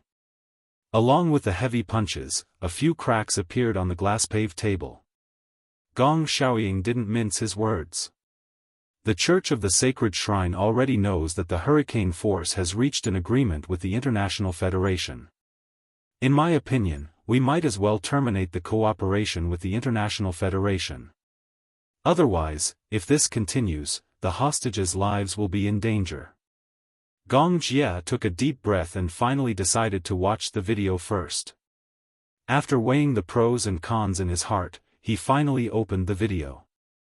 As soon as the video was played, a hostage was tied up in a dark room, unable to see the sun. In the dim light, Gong Jie could vaguely make out that the man in a balaclava sitting on the chair was none other than Romanka. His head was hanging to the side. He was obviously drugged and was unconscious at this moment. Then, a dark-skinned, weirdly dressed man walked behind Romanka with a butcher's knife. Gong Jie's heart almost jumped out of his throat. His hand that was holding the mouse trembled uncontrollably. Chapter 44:19. As the video progressed, Gong Jie saw the man violently remove the hood on Romanka's head and splash a basin of salt water on him. The salt water corroded the wounds on Romanka's body. He suddenly woke up and screamed hysterically in pain. His screams were hoarse and terrifying. Through the computer, his voice of despair could be heard. "No, I beg you, don't." Romanka, who had always been calm, finally showed the uneasiness of facing death. The man made him face the camera. When Romanka looked at the camera, his desire to live was almost undisguised. "I beg you, don't kill me." The man grabbed his hair and ordered him, "Do you still remember what I taught you?" Romanka swallowed hard and quickly nodded. "I remember. I remember." "Speak." "Long live the sacred palace. Long live the sacred palace." Romanka shouted pathetically and humbly at the camera. "Long live the sacred palace. Long live the sacred palace." The next second, the man smiled viciously. The murderous aura on his face was almost unconcealed through the screen. He raised the knife and pointed the sharp side at Romanka's throat. Then, he slashed back and forth. Gong Jie slammed the laptop shut. He couldn't bear to watch any more. Gong Xiaoying smoked a cigarette. His gaze was complicated. "Is he dead?" Gong Jie didn't finish watching the video and asked him for confirmation. Gong Xiaoying was silent for a while. Then, he slowly said, "He was beheaded. The Sacred Palace's methods are ruthless. This time, they sent us a video to promote their martial arts and try to intimidate us." Gong Jie shuddered at the thought once more. It wasn't the first time he saw the horror of beheading. However, this was definitely the most uneasy he had ever felt. Because this time, the ones in the Sacred Palace's hands were Hua Jin, Alice, and Natalia. He was afraid that if he angered the Sacred Palace again, the next one might be Alice. Or maybe he was protecting Natalia, perhaps, it was Hua Jin. When Gong Jie thought of Hua Jin sitting on the chair and being honorably beheaded, he felt a chill run down his spine. Now, he couldn't care less about being surprised. Why did Hua Jin's life and death actually make him so nervous? "Father, what should I do now?" Gong Jie, who had always been decisive, was at a loss for the first time. It wasn't that he couldn't think of a way, but that he didn't dare to make a rash decision. He was suddenly afraid of taking risks. Because the risk he was facing this time was not something he could bear no matter what. "I said, no matter what, terminate the cooperation with the International Federation. You know that the organization that the Sacred Palace sect hates the most is the International Federation. For them, the International Federation is their biggest enemy. If you cooperate with the International Federation, you will be provoking the Sacred Palace sect." Gong Jie was stunned for a moment. He held his forehead in annoyance, and his 5 fingers went into his hair. His face was pale. "Okay, I will immediately terminate the cooperation with the International Federation.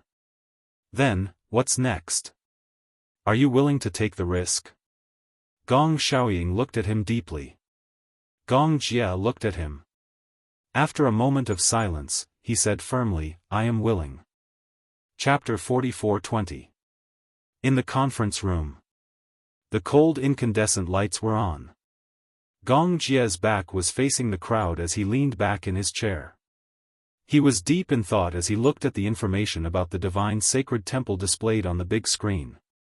Behind him, the crowd was discussing anxiously. What should we do? Alice is still in the hands of those evil cultists. The divine sacred temple. I'm afraid it's going to be a disaster this time. It's said that the divine sacred temple's base is in East Africa. It's a war-torn zone. Not to mention rescuing the hostage, it's not easy to just go in and leave calmly. Is young Master Jia really going to rescue her personally? A mercenary team of 5,000 people. It's not much different from a local battle. If so many people rush in at once, it'll create a huge commotion and be disadvantageous to the situation. Those evil cultists have a lot of eyes. If they know that Hurricane has sent so many people, they'll definitely fly into a rage and kill the hostage directly. Gong Jia swept a cold glance over them. Are you done talking? Everyone was instantly scared into silence. Gong Jia turned around and glanced expressionlessly at his subordinates sitting around the long table.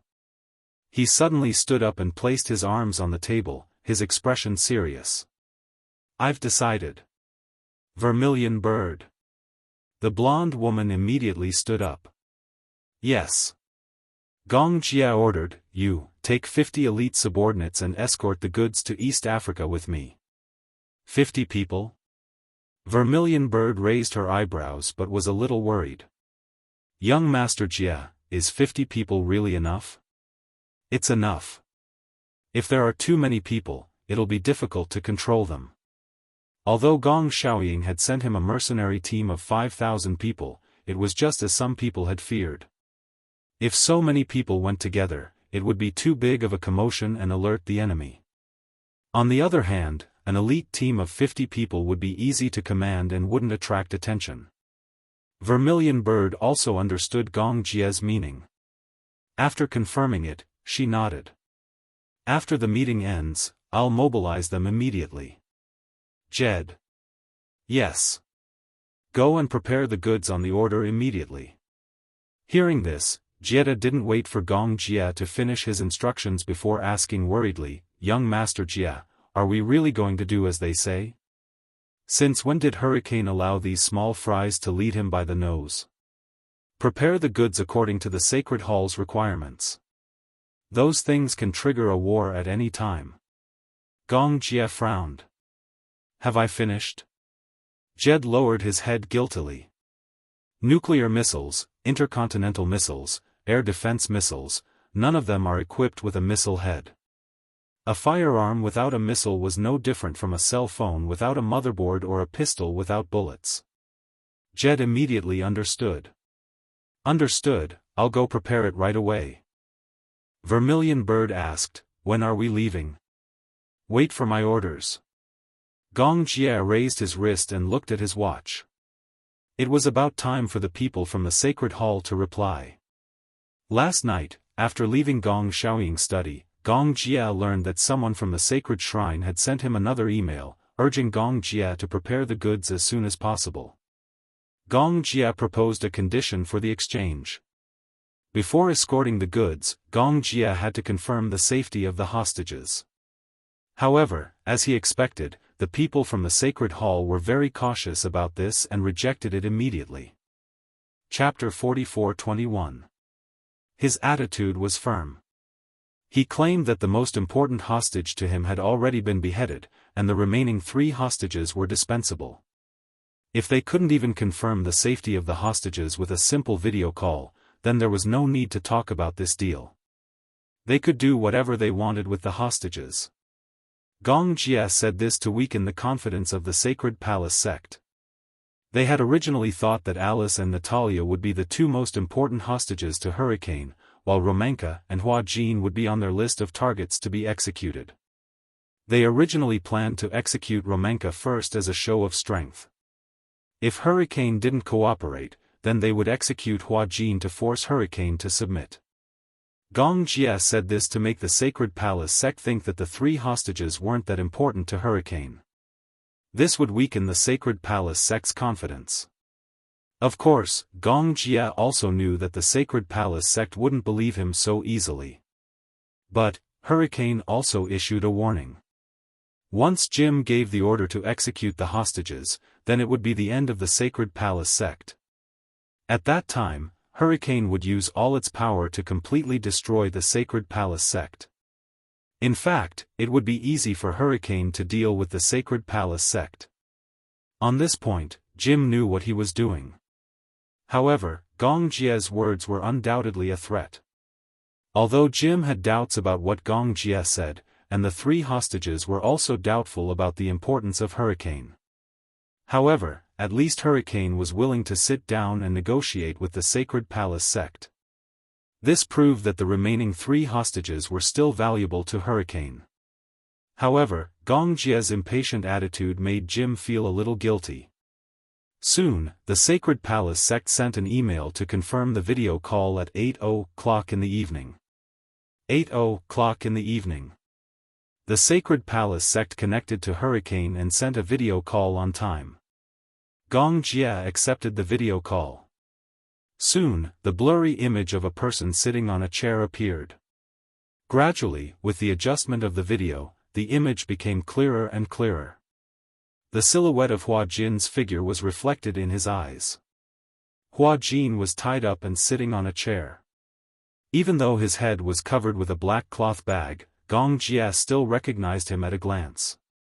Based on the outline of his body, he could basically confirm that this hostage was Hua Jin himself. However, he seemed to be unconscious now. Hua Jin's head drooped to one side. His entire body was limp. He didn't seem to be sitting at all. Instead, he seemed to be tied to a chair. Gong Jie had a bad premonition. He gripped the table tightly but forced himself to calm down. What's wrong with him? He was afraid that something would happen to Hua Jin, but he was even more afraid that this was a trap set by the Sacred Hall. Perhaps they were testing him to see how worried he was about this hostage. Once Gong Jie showed any signs of nervousness, Hua Jin, as an important hostage, would become a bargaining chip for them. Therefore, Gong Jie didn't show any nervousness on his face. He deliberately kept his emotions calm. Why isn't he moving? Gong Jie questioned in fluent English. Through the screen, a masked evil cult member faced the camera and suddenly took out a knife from his back. Chapter 44:22. When Gong Jie saw this, the muscles on his face tightened. Could it be? Damn it! Was this person going to behead Hua Jin? Stop! Gong Jie was about to stop him, but he saw the person holding the knife and using the handle to hit Hua Jin's head. Ugh! With a muffled sound, Hua Jin's body trembled slightly, and he finally reacted. Don't worry, he's still alive. The evil sect member snorted disdainfully, obviously mocking Gong Jie for making a fuss over nothing. Gong Jie clenched his fists and said, "Take off the hood on his head." Why? I think your goal is to confirm whether the hostage is still alive. The rest is unnecessary. Gong Jie asked, if I don't take off the hood, how am I supposed to confirm that the hostage is still alive, and not just any random person? Oh, a voice can't be imitated. In fact, voice is very easy to imitate. Let me repeat, I want to confirm the safety of the hostage. The evil sect member was suddenly annoyed. He raised the chopper in his hand and waved it in front of the screen, showing off his power. Don't play any tricks, and don't ask for so many harsh conditions. We've already shown you the video to confirm that he's not dead. What else do you want? Our leader is talking to you about this business with 100% sincerity. What right do you have to doubt us? Gong Jie said calmly, since you're 100% sincere, but you still beheaded a hostage. Is this sincerity? Sorry, I can't see any sincerity from you. You, take off the hood. Gong Jie's eyes turned cold. This is my last concession. Otherwise, we'll talk about the deal face to face. The evil sect member was so angry that he paced back and forth a few steps. However, in front of Hurricane, they did not dare to be too arrogant. Gong Jie's attitude made them uneasy. They were really worried that Hurricane would be indifferent to the 3 hostages. No matter what kind of kidnappers, they were most afraid of kidnapping hostages that had no value in negotiation. Therefore, they did not dare to be too presumptuous. Okay, this is also our last concession. The heretic walked to Hua Jin's side and tore off the black cloth bag in one swift motion. Hua Jin's weak and pale face was immediately reflected in his eyes through the screen. Gong Jie looked at Hua Jin, and for some reason, he felt an inexplicable palpitation in his heart. It was obvious that the evil sect members were not polite to him. A round of beating was unavoidable. There were some slight bruises on his face and some bloodstains on his neck. He didn't know how he got them. He was very weak now. So hungry. Water. Water. Water. One could vaguely see that his lips were extremely dry and cracked. Other than that, his voice was very low, as if he had not eaten for days. Gong Jie was a little angry. It seems like they haven't eaten for a long time. The evil sect member did not think so. He won't die if he doesn't eat for a few days. But he said he's hungry and wants to drink water. You haven't given him water for a few days? That's none of your business. The evil sect member snorted. Anyway, we just need to make sure he's still alive. We don't care about the rest. Chapter 44-23. Gong Jie was getting more and more furious. Hua Jin, a man, was already in such a state. It was hard to imagine how Alice and Natalia, a weak woman and a young child, had been tortured by them. They probably didn't even give them a sip of clean water. Give him water. I'm warning you too. Don't ask for too much. Too much? This request was too much? Gong Jie was infuriated. If he could transmigrate, he would definitely rush past this screen and strangle this heretic. He said angrily, treat these 3 hostages well. It won't do you any harm. Boom. Through the video feed, one could vaguely feel the earth quaking and mountains shaking. The place where Hua Jin was seemed to have been bombed by artillery in the war-torn zone. The heretic said coldly, you've seen it too. There's a war going on here all the time, and there's a shortage of food. Gong Jie couldn't say another word. He turned his head and signaled with his eyes. His subordinates were also very smart. They immediately understood and began to investigate the location of the video. Gong Jie.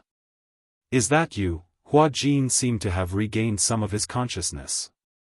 In his daze, he muttered a few words. Gong Jie immediately replied, it's me. The two of them communicated in Mandarin. The heretic obviously didn't understand Mandarin. Worried that Hua Jin would use Mandarin to send a message to Gong Jie that would be unfavorable to them, he immediately chopped him with his hand. Hua Jin let out a muffled groan, but he resisted the urge to scream. Gong Jie said, don't worry. Wait for me. I'll make sure that you'll be safe. Okay. Hua Jin didn't dare to say anything more. It wasn't that he submitted to the people from the sanctuary, but he was worried that Gong Jie would be too worried. That's it. Hurry up and prepare the things we need and set a time and place. We can't wait that long. With that, the video signal was cut off. Gong Jie slammed his fist on the table and gritted his teeth in anger. Young Master Jie, we've located their location. Where? The coordinates have been generated, but they are in a neutral zone between 2 war zones. Although they are not in the war zone, they are in the middle. No wonder the people of the Temple of Light wanted a large number of armaments. He sucked in a deep breath of cold air. Alright, we'll leave tomorrow morning. Gong Jie ordered. Vermilion Bird worriedly walked over and looked at Gong Jie. Do you have to go personally? This time, it bodes ill rather than well. Why don't you leave it to me? We will definitely bring the three of them back safely. Vermilion Bird was a mercenary, and as a mercenary, they had always lived through life and death. To them, there were only benefits, and they were not afraid of death. But Gong Jia was different. They did not trust Gong Jia to go to such a place personally. It was simply risking his life. I'm worried if you guys go. Why? Vermilion Bird was a little puzzled. Young Master Jia, forgive us for being blunt. Hurricanes can accept losing a subordinate like Alice, but they can't accept that you're in danger. In their eyes, no matter how many Alices were, they couldn't compare to Gong Jia. What's more, Hua Jin and Natalia, two insignificant people, were involved. Vermilion Bird was especially cold-blooded, but she was absolutely loyal to her employer. In her eyes, these three hostages were worthless, but she was unwilling to let Gong Jia take the risk.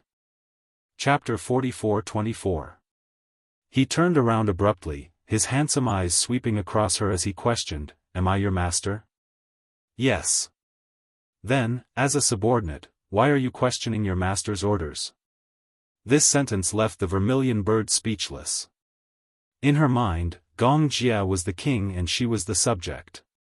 Therefore, she had to obey Gong Jia's orders unconditionally. But, Zhu Ke wanted to say something, but Gong Jia glanced at her. Zhu Ke lowered her head guiltily. "I understand. East Africa." In the confinement room, every corner was covered with cobwebs. Rats ran rampant and mosquitoes and flies flew everywhere. There was not even a vent here. There was no daylight and dust filled the air. It was extremely turbid. The small space was filled with the smell of blood. The door suddenly opened. Hua Jin was pushed in. His feet were chained. He staggered and fell face down on the ground. Alice was nervous. She was in a semi-conscious state. Because she had only eaten a small amount of rice and water for a few days, she was a little muddle-headed. Hua Jin's muffled groan woke her up. However, she did not dare to say a word, not even a word of concern.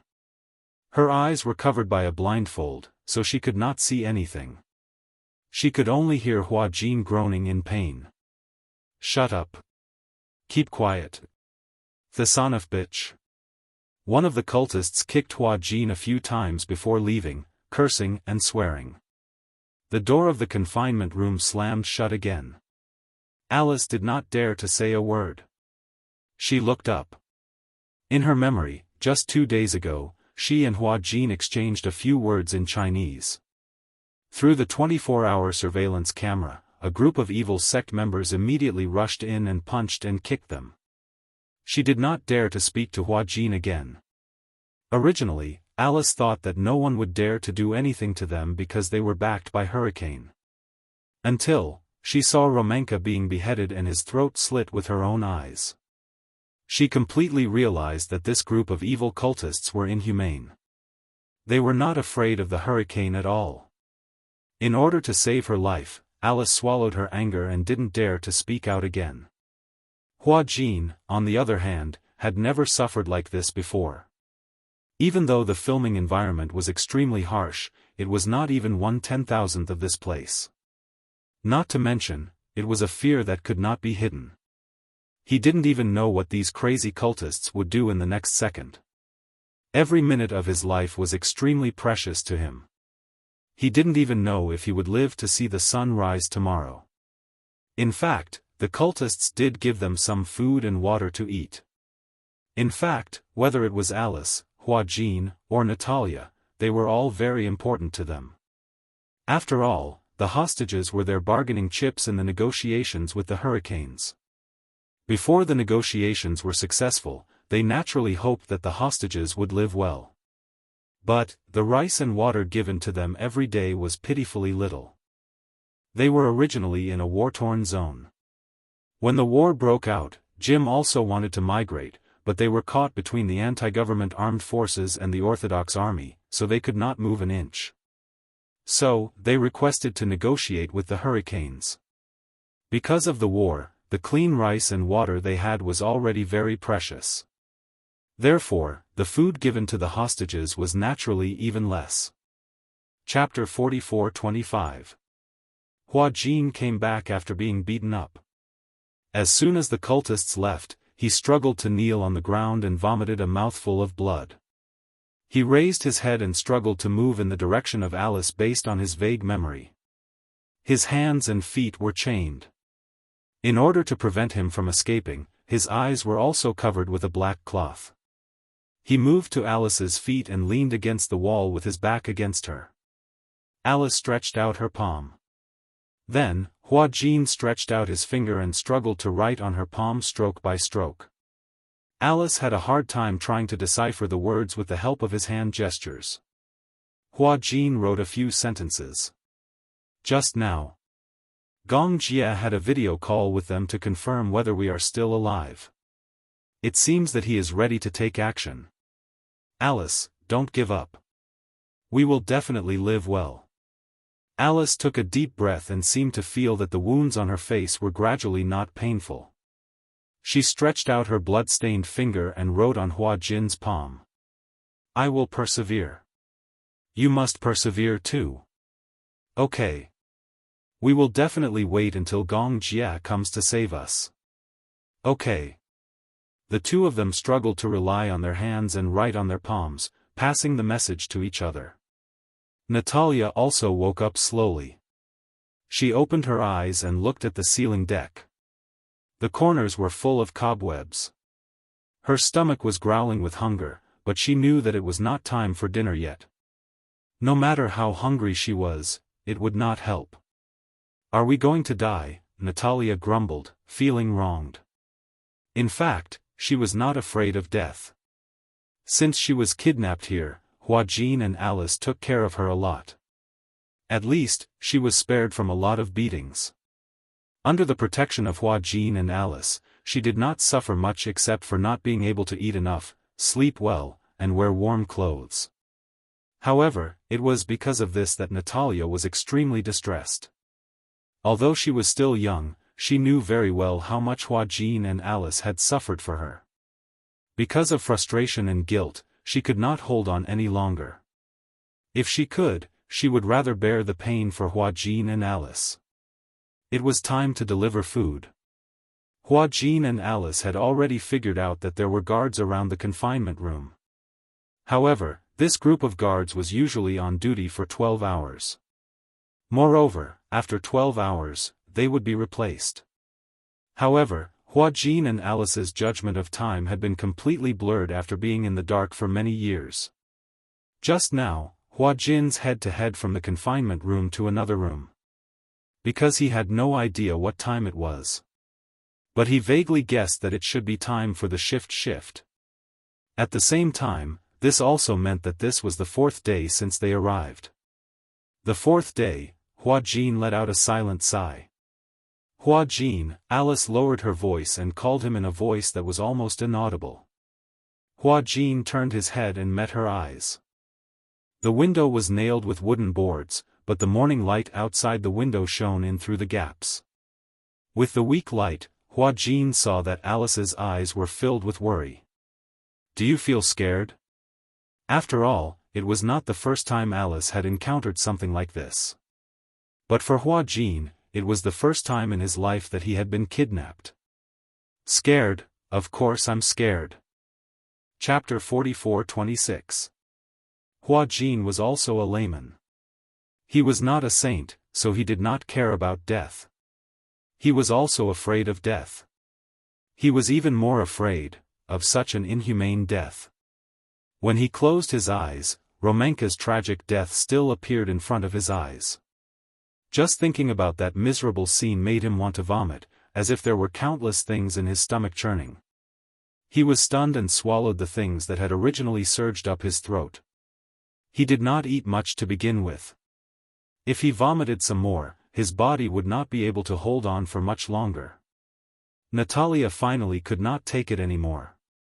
She suddenly said, "Don't give me food anymore, okay? Alice and Hua Jin looked at her in surprise. Natalia said, I know that you have always wanted to protect me. Moreover, although you don't say it and always hide it, I have always known that you have secretly given me your food. Actually, there is no need. I don't need to eat so much. If you eat so little, you will definitely collapse. Natalia, Alice smiled and said, we are fine. Don't worry, I don't want to live alone. Natalia finally cried out in despair. After coming here for so long, she had been so strong that she had not shed a single tear. However, when she woke up and saw Hua Jin covered in injuries again, and thought about how Hua Jin had been beaten up in order to protect her, she could not take it anymore. Her emotions broke down and she completely broke down. I want to live with you. If anything happens to you, I won't be able to live either. Natalia clenched her fists tightly and was so sad that she cried. Don't give me food anymore. I can hold on. Let's live together, okay? Hua Jin looked at Alice and was extremely touched by Natalia's words. Gratified. His Natalia was actually so gentle. In such a desperate situation, not every child could be so calm, indifferent to life and death, and even think about others. Don't worry. Alice said, we will definitely be able to wait until Gong Jia comes to save us. Yes. At the mention of Gong Jia, Natalia's eyes lit up with hope. He will definitely come and save us. We can't just give up like this. Don't be so dejected. Yes. Reporting, young Master Jia. Everything has been prepared. When do we set off? Young Master Jia, the 50 elites are all in position. I have also prepared all the supplies needed for the journey. We are just waiting for your orders. The harbor. A huge armed cargo ship was quietly docked at the coast. There were still people moving things back and forth onto the cargo ship. This cargo ship was carrying munitions worth tens of millions of dollars. Gong Xiaoying looked at the harbor, still in disbelief. He turned to look at Gong Jia and asked tentatively, are you really not going to consider adding more members? 50 people? You are facing the Divine Temple sect, which has thousands of followers. Gong Jia smiled.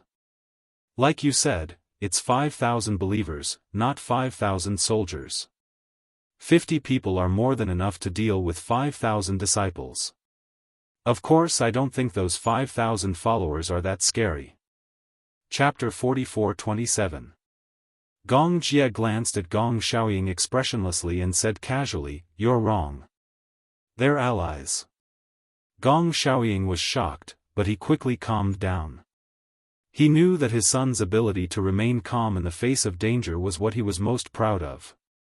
No matter how dangerous the situation was, he could always turn it into a safe one. My son never disappoints me. Gong Xiaoying patted his shoulder lightly. However, in a place like East Africa, it's best to be careful. At this time, Gong Jia was already fully armed. He was wearing a handsome combat uniform and a military-style windbreaker. However, his silver hair was dyed black. Gong Xiaoying then realized that Gong Jia had unknowingly become a high-spirited man. At 1.9 meters tall, he was much taller than him. He did not know if it was because he had grown taller or because he was getting older. Gradually, he was no longer young and his height was slowly shrinking.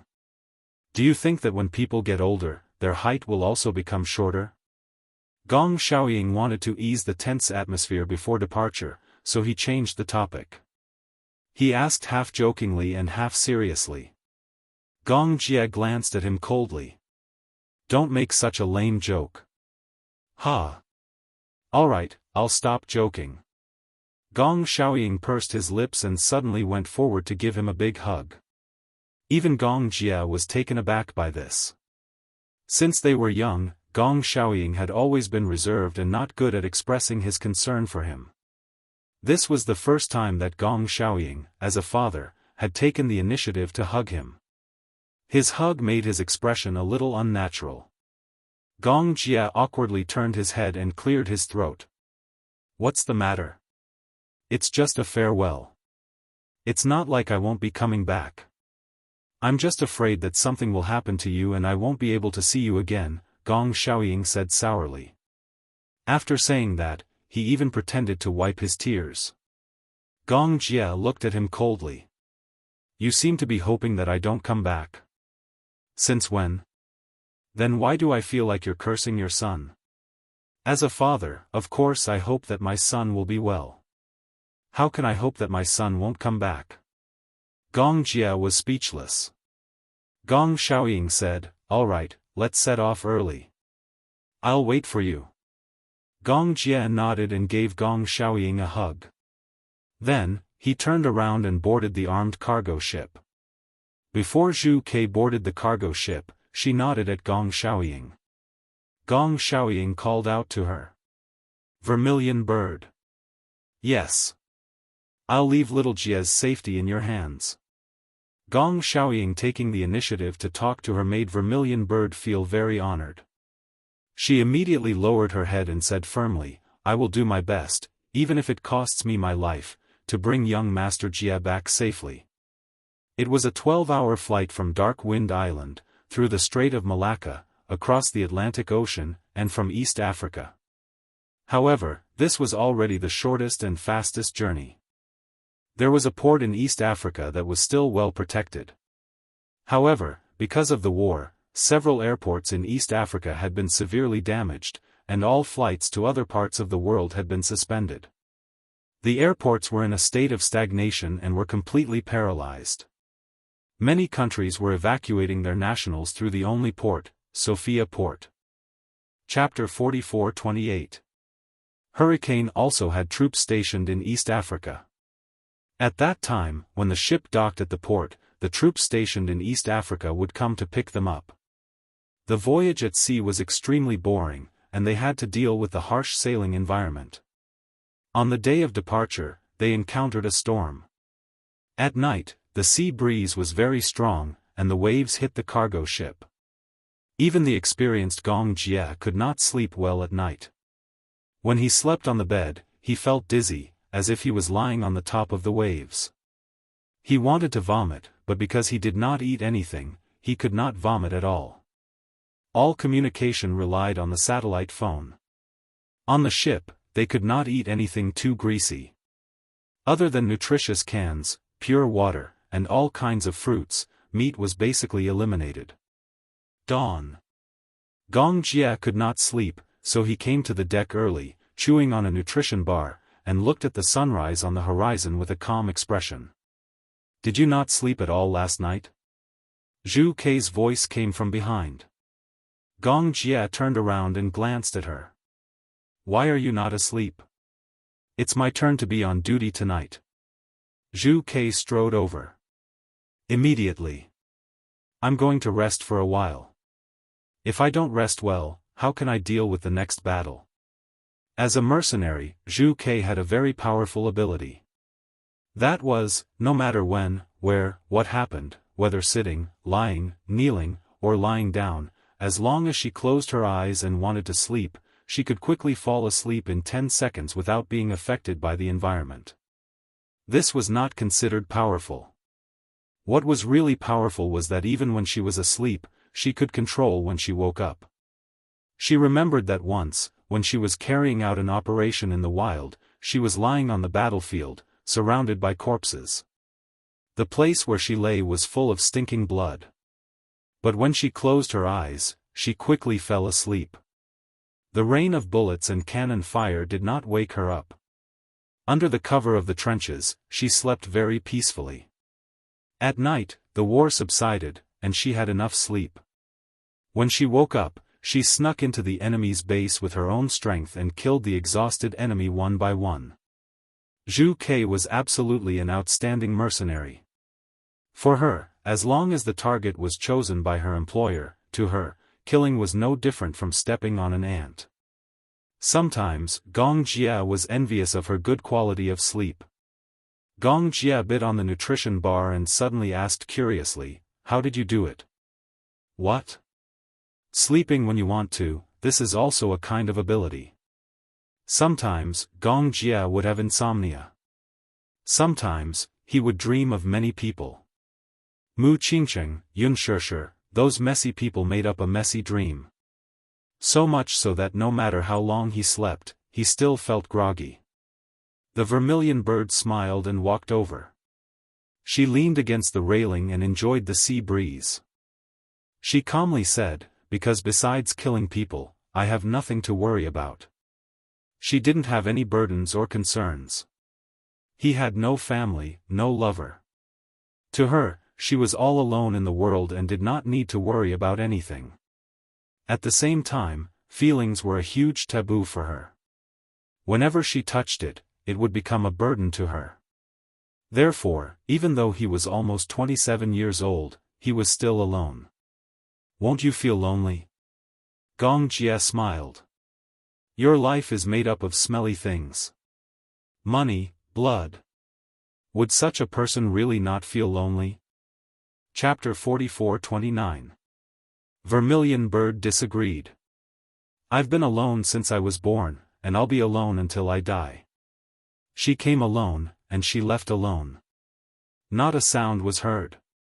Gong Jia looked at her quietly and suddenly said, being a mercenary is not a long-term plan, and it's not a lifelong business. People will eventually grow old. When you're old, you won't have the strength to hold a gun or fight anymore. What will you do? Retire. Vermilion Bird said, I've already thought about it. When I'm 35, I'll retire. I'll buy a high-end condominium in the busiest part of Los Angeles and raise a Doberman. That's the most comfortable life I can imagine. You've never thought about marriage? Marriage? Vermilion Bird heard this and laughed. Marriage is so scary. This word is a disaster for me. Vermilion Bird smiled. I won't get married. Not in this lifetime. What a lonely life. Gong Jia commented mercilessly. What about you? Vermilion Bird laughed coldly. Aren't you lonely? Young Master Jia, you're almost 30. When are you going to get married and have children? Get married, Gong Jia silently swallowed all the energy bars. He smirked as he chewed. You don't seem to be interested in women. Vermilion Bird said as she inched closer to him. Logically speaking, when a man stands in front of me, his breathing rate will quicken, his face temperature will rise, and his breathing will become hurried. But you don't seem to be moved. Vermilion Bird was a very beautiful woman. She had a head of natural blonde hair, a fair face, and deep eyes that could capture one's soul. No matter what man stood in front of her, they would feel helpless. Gong Jia looked at her expressionlessly and suddenly said something that could choke her to death. Oh. You're a woman. Why can't I tell? Vermilion Bird resisted the urge to vomit blood. Gritting her teeth, she asked, how can you not tell that I'm a woman? Short hair, cold temperament, a pair of eyes staring at others like a leopard, the murderous intent in his eyes is very strong. Gong Jia raised his eyebrows and said, sorry, I can't imagine you as a woman. Vermilion Bird lowered her head and looked at herself. Combat uniform, bulletproof vest, knee-high combat boots, a defensive master sword and 2 desert eagles were fastened to her waist. It seemed that the murderous aura was indeed very heavy. Are you sure you're not bragging? Gong Jia teased, if any man is interested in you, he's the one with the wrong orientation. The Vermilion Bird was left speechless. She flicked her fringe and said coldly, forget it. We're talking the same language. With that, she turned around and continued her patrol. Gong Jia couldn't help but laugh. It seemed that his poisonous tongue had hurt her. Gong Jia turned around and leaned against the railing, recalling Zhu Kei's words. You don't seem to be interested in women. Gong Jia didn't notice it before. But, it was true. It wasn't that women had never appeared around him. But he didn't seem to be interested in women of all shapes and sizes. But he wasn't interested in men either. Chapter 44:30. In the afternoon of the next day, the cargo ship had arrived at its destination. The ship gradually approached the port. Gong Jia left a few dozen men on the ship to guard the armaments. He brought Vermilion Bird and a few elites down the ship. Gong Jia and his men were in disguise. They wore a robe and a hat, but as soon as they got off the ship, he vaguely sensed that there were countless pairs of eyes staring at him and sizing him up. He didn't know if these people were from the sacred shrine. They probably already knew that the Hurricane Group's cargo ship would be docked at the port at this time, so they sent people to check the situation. The cargo ship was docked at the port, but Gong Jia wasn't worried about them hijacking the ship. Even the international armed forces were wary of the Hurricane Group's cargo ship. The cargo ship had so much space. When the Hurricane Group modified the ship, they didn't want to waste any space. Even the smallest space was stuffed with an interceptor missile. Even the crazy cult members wouldn't have the courage to get close to the cargo ship. They wouldn't dare to rob the cargo ship unless they were tired of living. However, the news of the arrival of the Hurricane Group's munitions would definitely be sent back to the sacred shrine. Gong Jia didn't show any abnormalities. He pretended to be a passerby. Soon, he felt that the eyes that were sizing him up quickly dispersed. The ship was far away from the port. At the same time, the Hurricane Group's troops stationed in East Africa sent a car to pick them up. Gong Jia and Vermilion Bird got into the car and closed the door. "Young Master Jia." The driver greeted him in a low voice. Gong Jia said, "Cut the crap and drive." "Okay." The Hurricane Group was stationed in East Africa and set up a headquarters. Most of the Hurricane Group's markets were in the North American and African markets. In the North American market, the bulk of the orders were from the Mexican government. As for the African market, East Africa wasn't a free market. However, it was a transportation stronghold that led to South Africa. To go to South Africa, one had to pass through East Africa. Hence, the Hurricane Group had already set up an absolutely mature freight route in East Africa. At the same time, in order to dispatch goods, Hurricane set up a command center in East Africa and stationed many relay stations. Most of the munitions relied on airplanes and waterways. Goods were transported to the target port by waterways, then unloaded from the port and transported to the target by container trucks. These stations were used to resupply these trains. In addition to the necessary gasoline, there were also food and military supplies. At the same time, these stations were also responsible for collecting intelligence and relaying intelligence. Before they left, Gong Jia had sent the coordinates of Hua Jin's location to these relay stations in Morse code. The relay station was responsible for collecting information and accurately locating Hua Jin's location. Gong Jia's idea was very simple.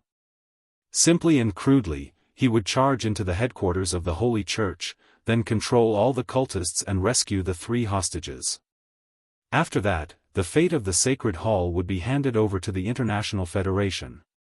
Since he had already offended the Sacred Hall, Hurricane would not tolerate the existence of such a malignant tumor.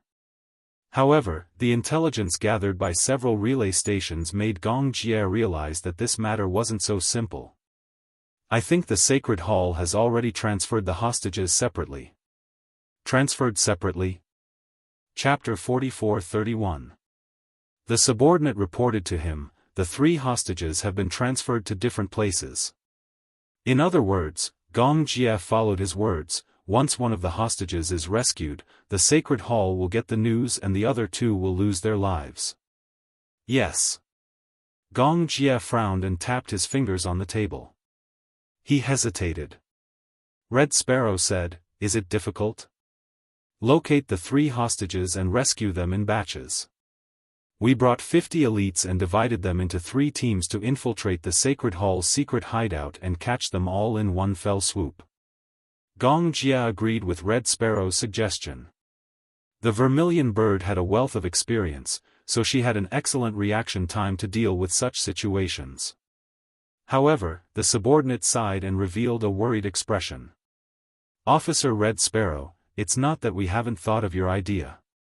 However, after being stationed in East Africa for so long, we've dealt with the Sacred Hall many times. They're definitely not as simple as you think. You may not be familiar with their behavior, but we're very familiar with it. Living in East Africa, what the civilians are most afraid of is not the government army or the anti-government army, but the Sacred Hall and the Gitaman terrorist organization. Their methods are extremely cruel and inhumane. It's not something we can imagine. I think that once the Sacred Hall's people know that the Hurricane's cargo ship is docked, they'll tie a special device to the hostages to prevent the Hurricane's mercenaries from rescuing the hostages. Gong Jie's expression turned solemn at once. What special device?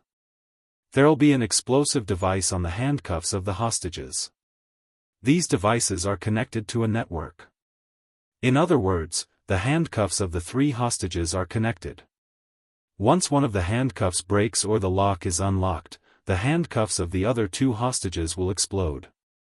At that time, the other 2 hostages will be blown into a pile of flesh and blood. We have a few subordinates who were taken hostage by the Sacred Hall. We tried to rescue them, but the handcuffs were unlocked and the other 3 hostages were blown into a pile of flesh and blood. Even though it was a plain narration, one could still imagine how frightening that scene was. Red Sparrow listened but didn't say anything. She was already used to such scenes. A mother-child linkage device? Red Sparrow immediately thought of the name of the device. I remember seeing this device when I was on a mission. In fact, it's not a high-tech method. It's a very simple principle. The 3 handcuffs have an explosive point and a linkage device. If one of the devices is opened, then the other 2 devices will automatically switch to the explosive point and cause an explosion. How do we solve it? Gong Jia suggested, if you're not in a hurry to remove the handcuffs, why don't we rescue the 3 hostages first and find a way to access the device after we return to Hurricane City? Hearing this, the vermilion bird fell into silence. She turned around, crossed her arms, and said solemnly, so far, I've never seen this kind of explosive device that can be neutralized. What do you mean? Chapter 44-32. In other words, once these handcuffs are put on, they can't be unlocked. In other words, once the Sacred Hall sect handcuffs them, no matter if it's us or them, we won't be able to unlock the device. Gong Jia was furious. In other words, from the beginning, the Sacred Hall sect wanted to kill them? You can say that. The Sacred Hall sect never thought of letting the hostages leave alive. Gong Jia frowned. It seemed that this matter was much more difficult than he had imagined. Then, what about this? Red Sparrow said. First, unlock the handcuffs and bring Hurricane back. There are so many people in Hurricane, can't they figure out a way to unlock it? When the time comes, as long as they figure out a way to unlock the handcuffs, it won't be too late to unlock them. In short, the most important thing is to get the hostages out of here safely.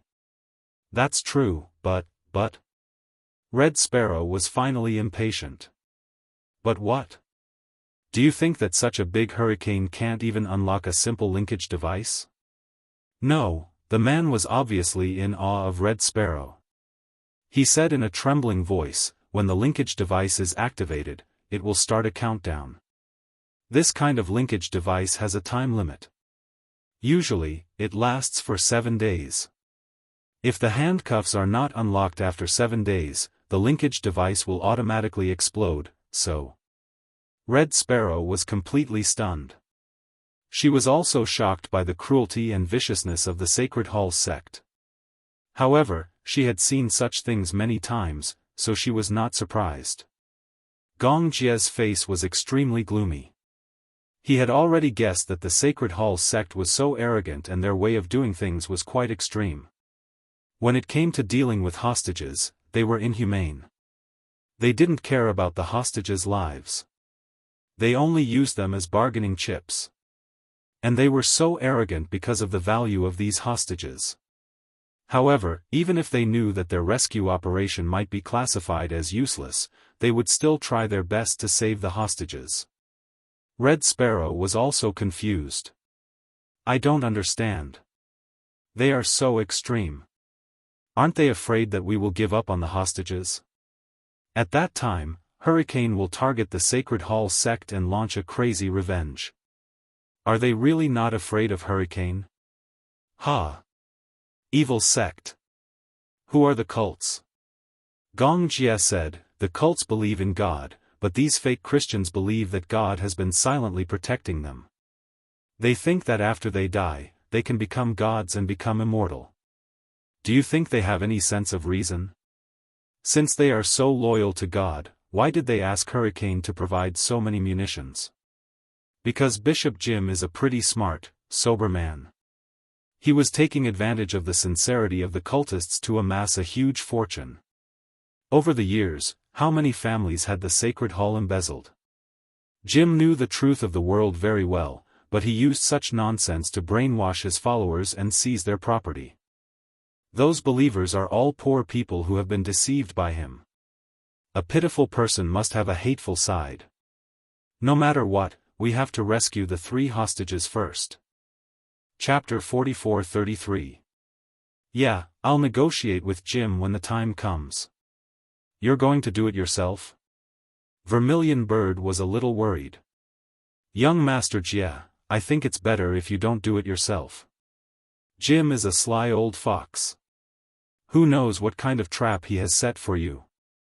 What a bunch of good-for-nothings. Who are those people around him? I heard that Jim spent a lot of money to hire a team of 100 mercenaries from Europe. However, these mercenaries have varying strengths and aren't a threat to me at all. Vermilion Bird was still a little worried. That's true, but in any case, don't underestimate the enemy. Don't worry. I know what I'm doing. Vermilion Bird and Gong Jie went their separate ways. To rescue the hostages, they didn't need to bring a large number of people. 3 groups of 5 were enough. The rest of the people were to follow Gong Jie around the clock and be on standby. Gong Jie released the news that they had arrived at the port with the goods and were waiting for Jim's reply. At night, Jim quickly set a time and place. San Jose Sports Center. San Jose Sports Center used to be the largest training ground in East Africa. It used to be the venue for military drills and reviews. It was also the venue for international sports events. Ironically, the training ground that used to impart the spirit of peace was now surrounded by constant crossfire, and many civilians were killed or injured. The 5 rings that symbolized peace were still hanging at the top of the training ground. Gong Jie brought his men to the sports center. The sky gradually darkened. They had agreed on a time, but Jim still didn't show up even after a long time had passed. Perhaps his men had already arrived, but seeing that Gong Jie had brought his men here, he secretly investigated the situation. He was obviously worried that Gong Jie had brought a few thousand men with him. Jim, this old fox, was still rather afraid of death. Gong Jie turned around and said to the team of mercenaries responsible for his safety, "Go somewhere else. Don't stand here." "But, young Master Jie," Officer Vermilion Bird said, "Officer Vermilion Bird isn't here now. Besides, I'm the chief commander. You just have to listen to my orders." "But, didn't you arrange for snipers?" Gong Jie lowered his voice and asked, "Are the snipers on standby?" "It's on standby. I'm worried that Jim's side has also sent a sniper." "Where is the scout?" "Have him patrol the surroundings. Once he finds a sniper, kill him on the spot." "Yes, I understand." Gong Jie had arranged snipers around the training ground in advance. If Jim's side tried to harm him, they would kill him in advance. At the same time, the mercenaries would cover his safe escape. However, this was just in case. As expected, Jim did not dare to touch him. The mercenaries looked at each other and chose to listen to Gong Jie's orders, retreating to different places. It was just as Gong Jie had expected. Before long, Jim appeared with his men. Gong Jie sneered. This Jim was indeed a cunning old fox. He had been here for a long time, but when he saw such a big lineup, he felt afraid and didn't show up. A man walked over from afar, followed by a few strong bodyguards. Although they were dressed simply, Gong Jia knew that these were mercenaries disguised as evil sect members who were responsible for Jim's safety. Jim was dressed in a gray suit and leather shoes. He had a head of black hair and a deep outline. He was a typical white European. Chapter 44-34. You are the chief commander of Hurricane, Gong Jia? Jim came up and greeted him. Gong Jia was too lazy to talk nonsense with him. Where are the hostages? Don't be in such a hurry. Jim laughed. I've already made arrangements for the 3 hostages. When it's done, I'll return the 3 hostages to you. Would they really be returned unscathed? Jim didn't mention it. He only said that he would return the hostages. Who knew if he would return the hostages alive or 3 corpses? Gong Jia expressed his doubts. He raised his wrist and looked at the time. He said coldly, 3/4 of an hour later than the agreed time. Is this your so-called sincerity? Sorry, I can't see it. Even though Jim had 3 hostages in his hands, Gong Jia's aura was still biting cold and his posture was extremely domineering. He knew in his heart that with Jim's personality, the more he tried to please him and the more subservient he was, the more unscrupulous he would become. Forceful words would instead make him soften his attitude slightly. Gong Jia was very good at reading people. When a person stood in front of him, he didn't need to talk. He could tell the person's personality just by looking at the expression between their eyebrows and the small details. When Jim heard this, he wasn't angry. Instead, he said humorously, you know, there's fighting everywhere now. It's already not easy for me to come to the agreement alive. Huh? Gong Jia asked again, where are the hostages? Jim was silent for a while. He looked at Gong Jia warily. Although he was alone, he had already sent people to check before he came. A group of mercenaries had escorted him here. This meant that these mercenaries were hiding in a hidden corner. If they did anything to him, then the mercenaries hiding in the dark would shoot him dead at any time. Gong Jia's tough attitude was the perfect proof. I'll give you the goods at the same time. Jim had no intention of backing down. I have to see the goods, verify them, and count them. Only then will this deal be valid. After a pause, he said, however, I can't let Hurricane's people come here for nothing. I can't take so many goods for nothing. You see. He gave him a look. One of his men immediately brought up an iron suitcase and placed it in front of Gong Jia. If Zhu Ke was by Gong Jia's side at this time, she would definitely be on high alert. This was because no one knew what was inside the iron suitcase. However, Gong Jia did not expect that there would be any dangerous devices in the box. It would do Jim no good to kill him. Jim's goal was very clear. It was the order worth tens of millions of dollars. Gong Jia's life meant nothing to him. Don't worry, there aren't any explosives inside. Jim explained, inside, there's some diamond raw materials. After it's done, I'll also give you a few 100 kilograms of heroin as a reward. Haley Quinn. Gong Jia did not accept the offer immediately. Instead, he rejected it coldly. Hai Luo Yin is of no use to me. Hurricane never does business like this. Ha! Looks like Hurricane looks down on the drug business. Jim disagreed. But, what's the use of drugs and munitions? They're all life-threatening things. Hurricane doesn't have to think so highly of themselves. I'll say it again. Chapter 44-35. Jim was extremely displeased with Gong Jia's haughty attitude, and his expression was already a little ugly.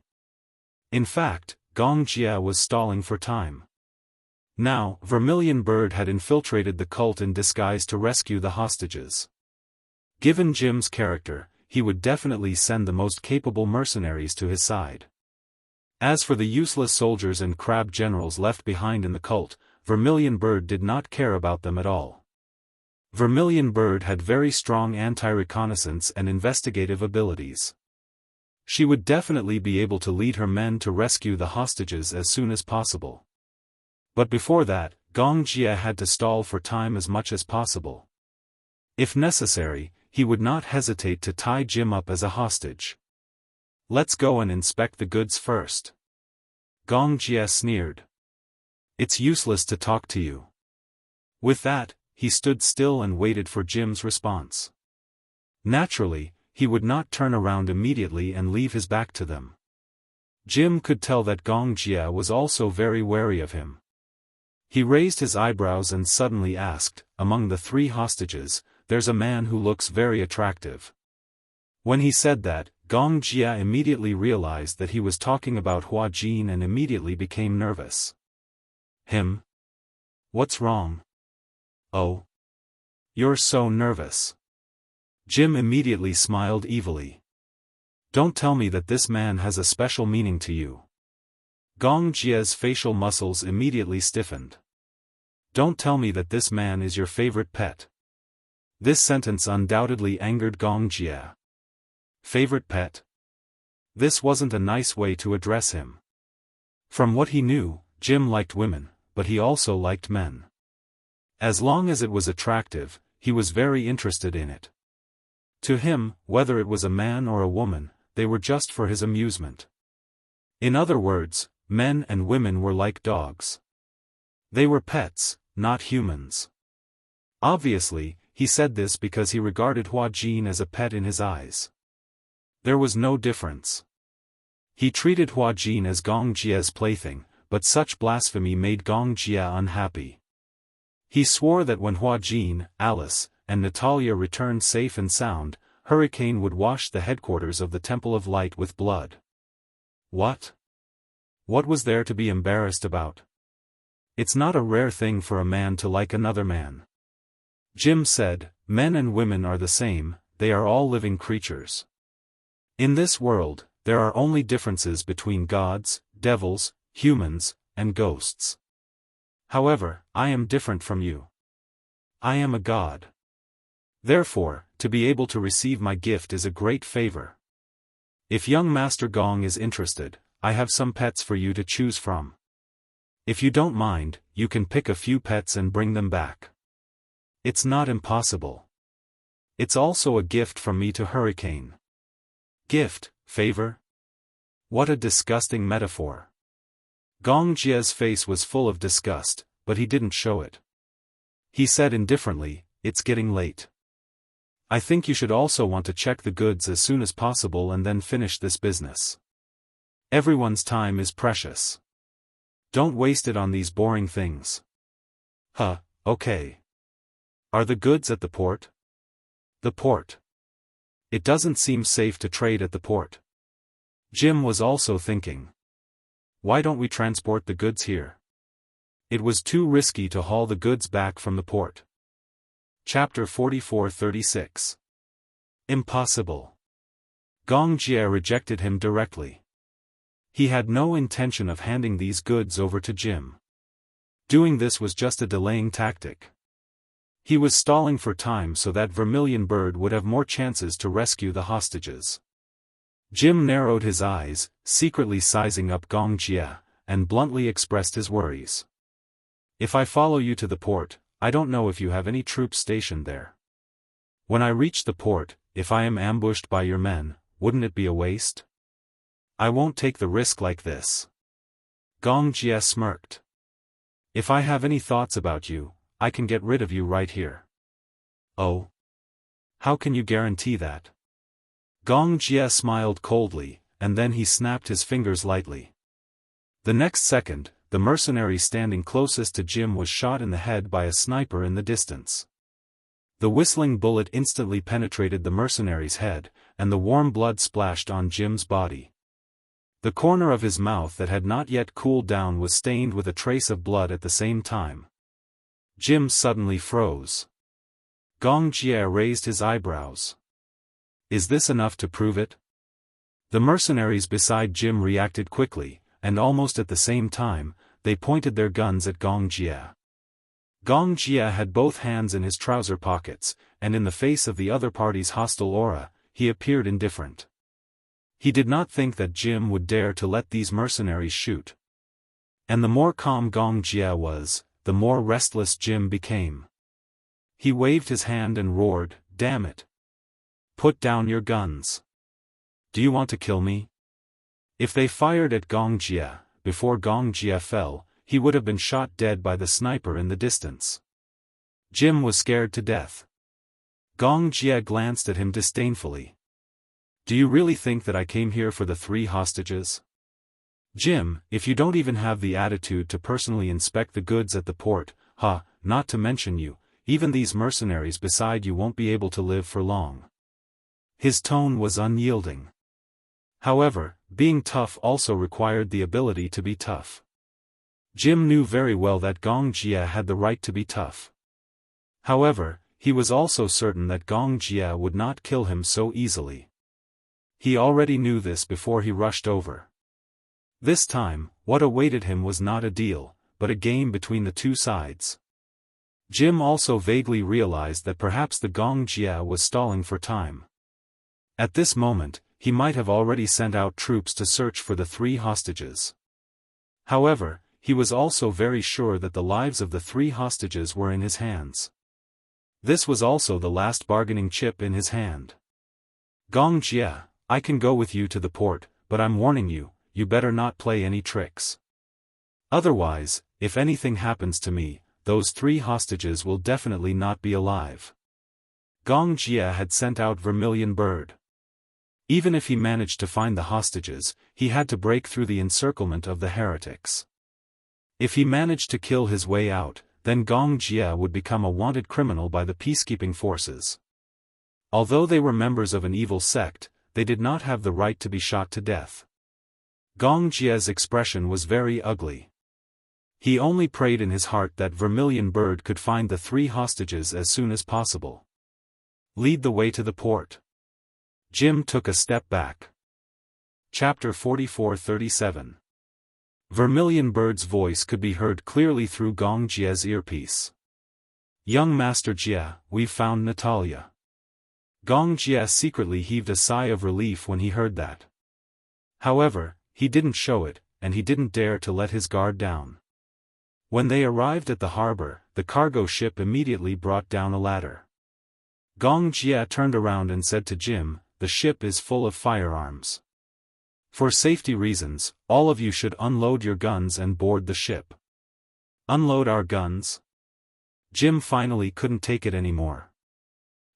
Gong Jia, you can't be thinking of kidnapping us as hostages, right?" Gong Jia narrowed his eyes and said coldly, "The ship is full of my men. There are also Hurricane's assault troops stationed at the harbor. Even if you don't unload your guns, you won't be able to resist once you're here." After a pause, he smirked coldly.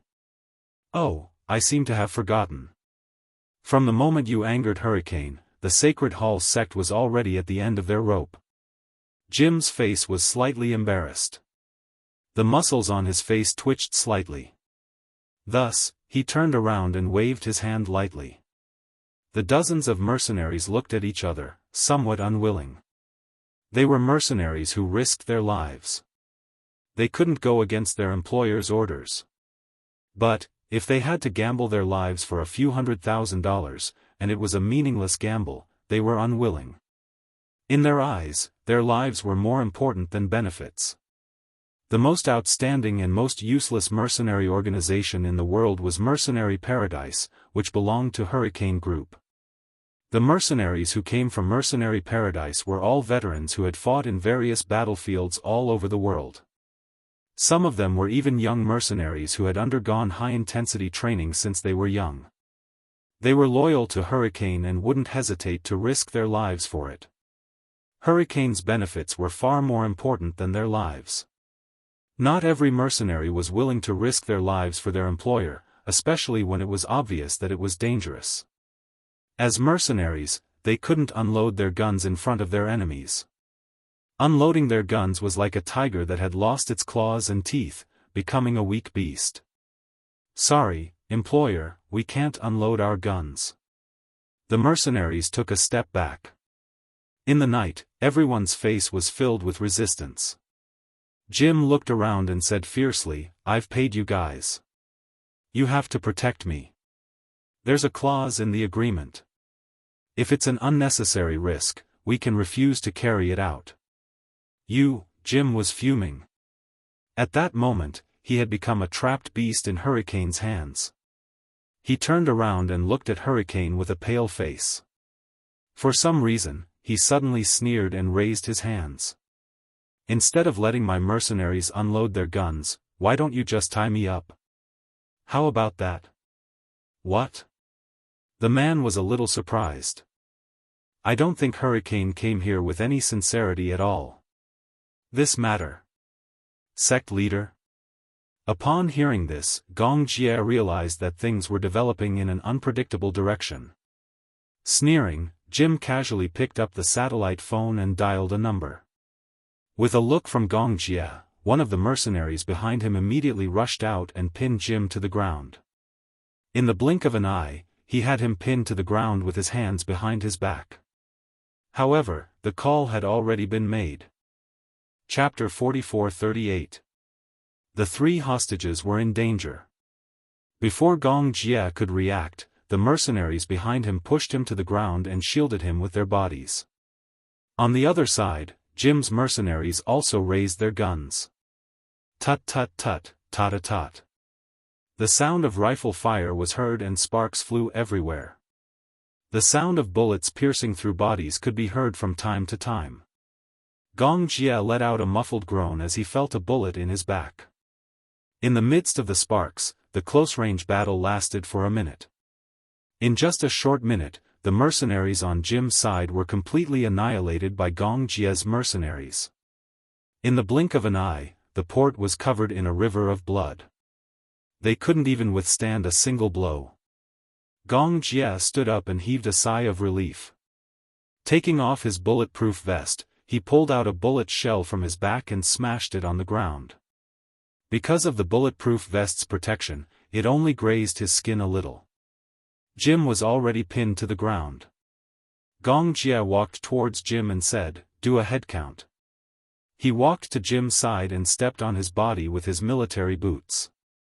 Expressionlessly, he snatched the satellite phone from his hand and hung it up without hesitation. Reporting, Young Master Jie. We've done a head count. No team members are dead, but 2 are injured. Is it serious? It's not serious. Gong Jie put on his earpiece and called Vermilion Bird. Soon, Vermilion Bird picked up the call. Vermilion Bird, how's the progress? Young Master Jie, we've found the 3 hostages safely and are on our way back. Did everything go well? It went well. We didn't lose any team members, but a few of my team members and I were injured. Is it serious? It's not fatal. What about you? How's it going? Everything went well. It went so smoothly that it made one's heart palpitate. The whole thing went too smoothly. In fact, it went so smoothly that it was unbelievable. Gong Jie caught a glimpse of Jim, who was pinned to the ground, from the corner of his eye. A sly smile gradually appeared on the latter's face. Instantly, his temples throbbed violently.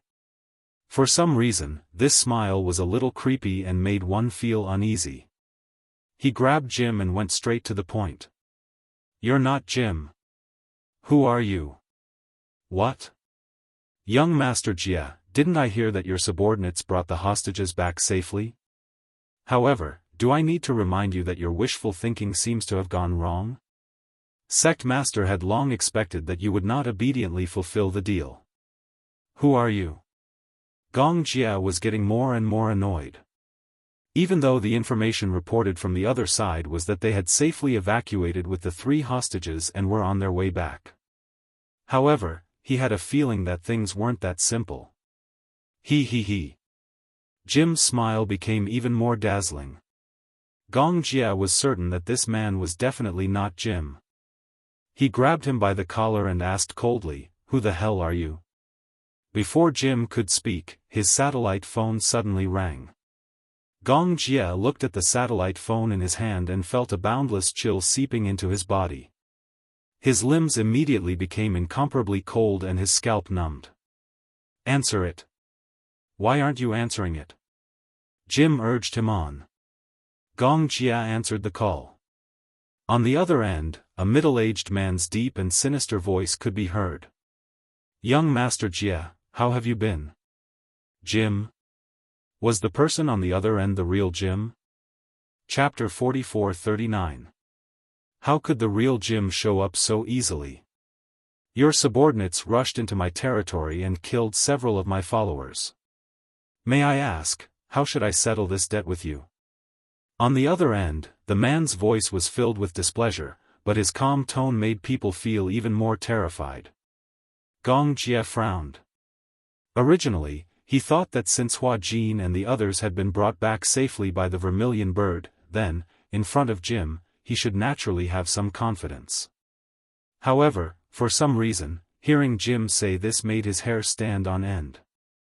"I hate disobedient children the most." On the other end, the man complained, "Originally, the deal that has already been agreed upon, can't you just obediently fulfill it? Why do you have to play these tricks? I'm really tired of it. What do you want?" Jim no longer spoke. However, through the satellite phone, Gong Jia could vaguely hear that Jim was in a very empty square. In the square, the sound of a loudspeaker suddenly came from the square. "The war in this world has never stopped, just like the endless night, never seeing the dawn. After today, tomorrow, those soldiers will rush in and slaughter us wantonly. The souls that die in the hands of those soldiers will all become the puppets of those devils. They will tightly grip the throats of our souls. We will no longer have a future. We will no longer have eternal life." Immediately after, through the satellite phone, one could clearly hear the cheers of the believers in the square, as well as the cries of some women and children. All the voices were mixed together, like a sad song before one's death. "Let us use our lives as a sacrifice to the great Jesus Christ. He will bless our souls and lead us to paradise. Tonight, everyone will die. If you truly love me, then please die with me. Those who survive, the government will not let you go, the armed forces will not let you go, even the hurricane will not let you go. We will fight to the death with those devils, but, please forgive me, in the end, I will use all of our souls as a sacrifice to the dawn of this world." The voice clearly came from Jim. His voice was very recognizable, high, and powerful. "Today we will all die, but tomorrow he will resurrect us." In the next second, the satellite phone was cut off. Gong Jia was already drenched in cold sweat. He immediately put on his headset and contacted Vermilion Bird. The Vermilion Bird quickly picked up the call. "What's wrong, young Master Jia? Are you sure you brought the 3 hostages back safely?" Gong Jia said, "It wasn't the real Jim who showed up. Just now on the satellite phone, I heard all the believers gathered in the square, and Jim seemed to be making a declaration. The Sacred Palace sect has a very large plaza. When I left with the 3 hostages, I saw from afar that there was a very large barrel in the middle of the podium." "Bucket?" "Yes." The Vermilion Bird told him the whole story in a concise and comprehensive manner. The Sacred Shrine sect wasn't big and only had a few thousand followers. However, when they were rescuing the hostages, a male heretic who was guarding the hostages actually begged them to take him away.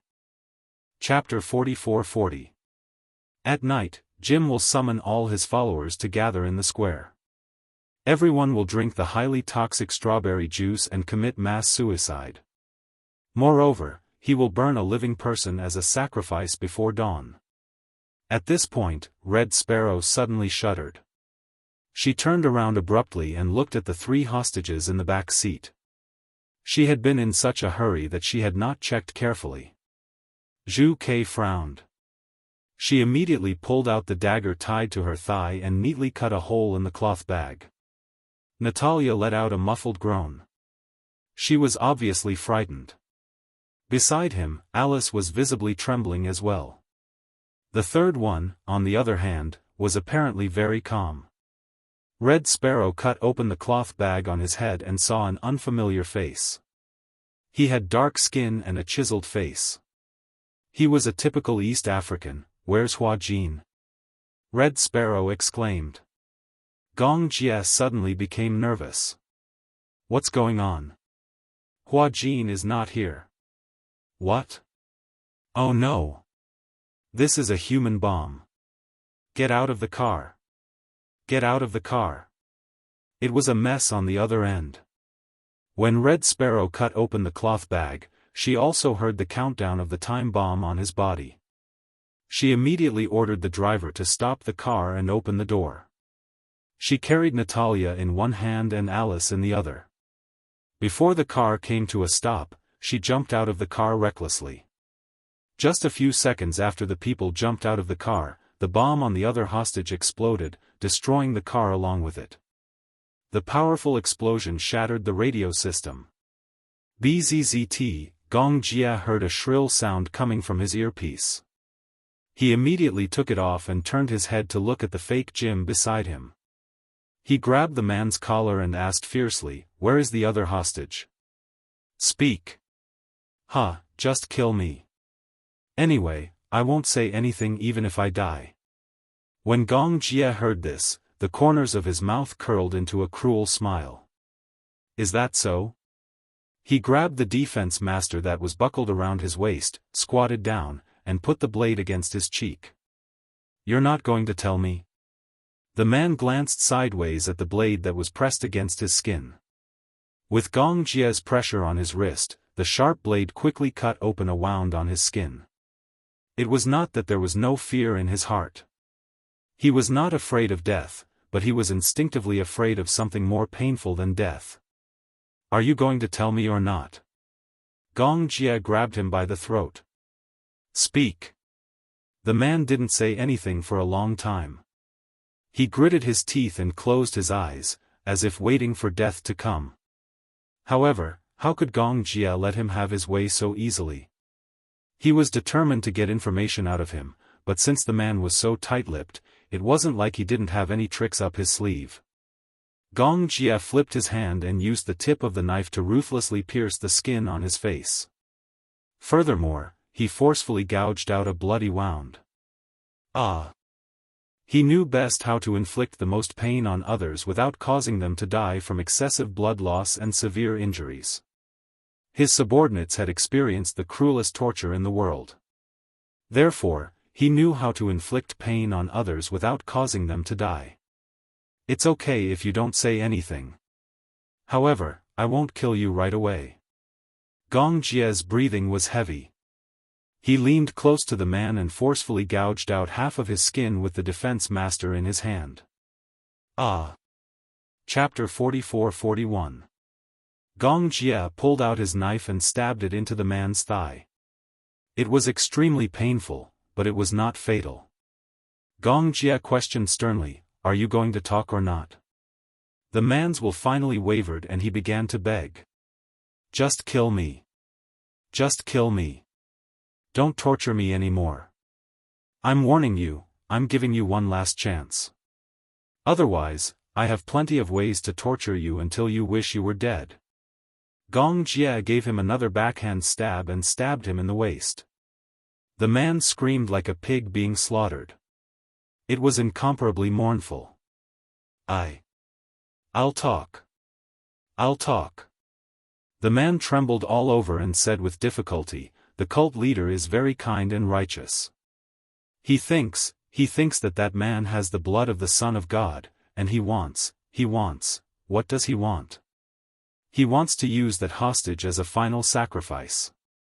He has decided to use that Son of God as a sacrifice. Tonight, all the believers will gather in the square and then accept the cult leader's final favor and follow him with their lives." Gong Jie was stunned when he heard this. He suddenly recalled Vermilion Bird's words. The bucket in the square is filled with strawberry juice that has been laced with cyanide. Tonight, Jim will summon all the believers to gather in the square. Everyone will drink the highly toxic strawberry juice and commit mass suicide. Moreover, a living person will be burned as a sacrifice before dawn. Today we will all die, but tomorrow he will resurrect us. Mass suicide, that was insane. Gong Jia questioned, sacrifice? How? The man replied, the cult leader plans to tie him to the cross and burn him with fire. What? Everyone looked at each other in disbelief. They could not believe that there was such a crazy thing. Gong Jia was furious. Where is he now? Now, he should be taken to the square, right? Where is the square? The man suddenly stopped talking. He did not want to reveal so much information. Are you going to tell me or not? Gong Jia held Defense Master tightly. His gaze was piercingly cold, like a beast waiting to hunt in the dark night. The man was scared half to death and finally confessed everything. I'll take you there. I'll take you there. I beg you, don't torture me anymore. Hearing this, Gong Jia stood up, looked around, and ordered, prepare weapons and a car for me. But, young Master Jia, there are battles everywhere. It's too dangerous to go there rashly. Cut the crap. Gong Jia turned around, full of murderous intent. Go and prepare. Yes. Your subordinate will go and prepare now. Long live the Divine Temple. Long live Jim. Long live the Divine Temple. Long live the Saint.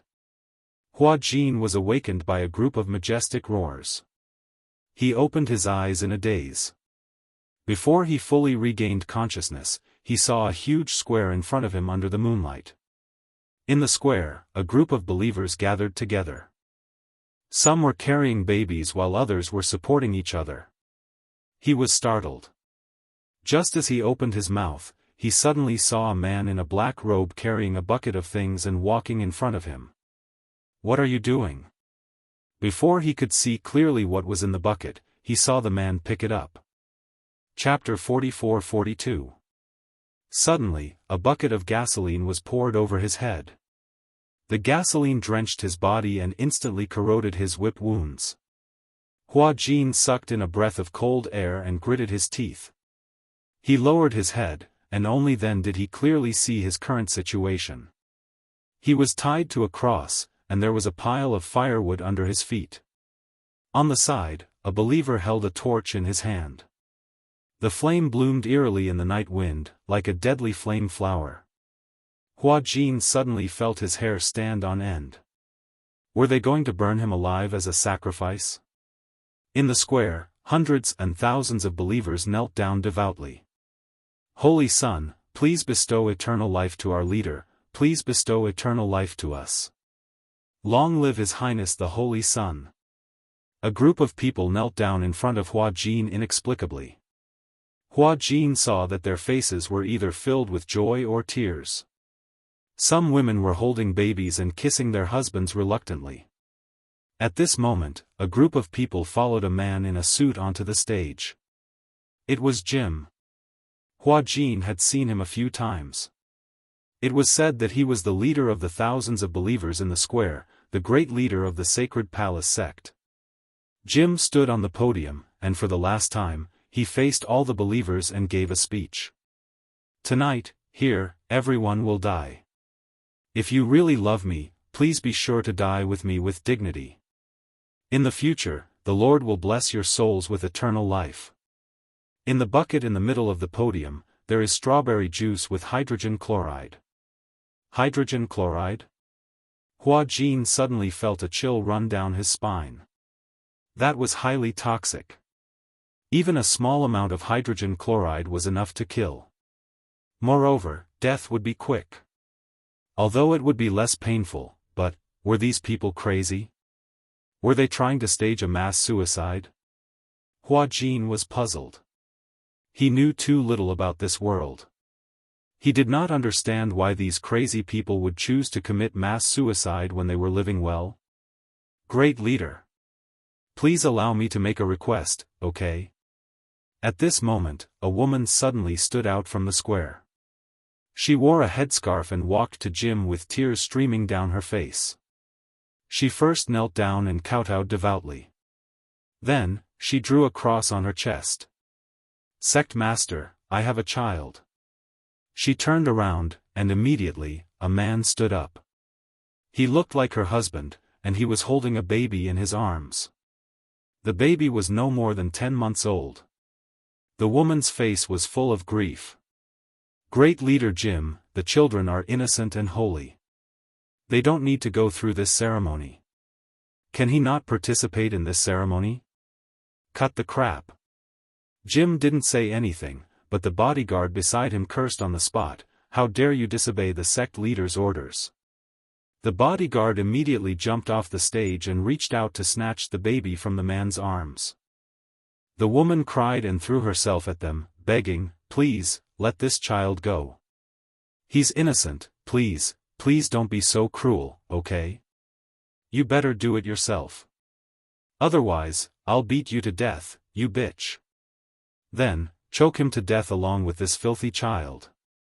The other believers began to jeer. "Unclean.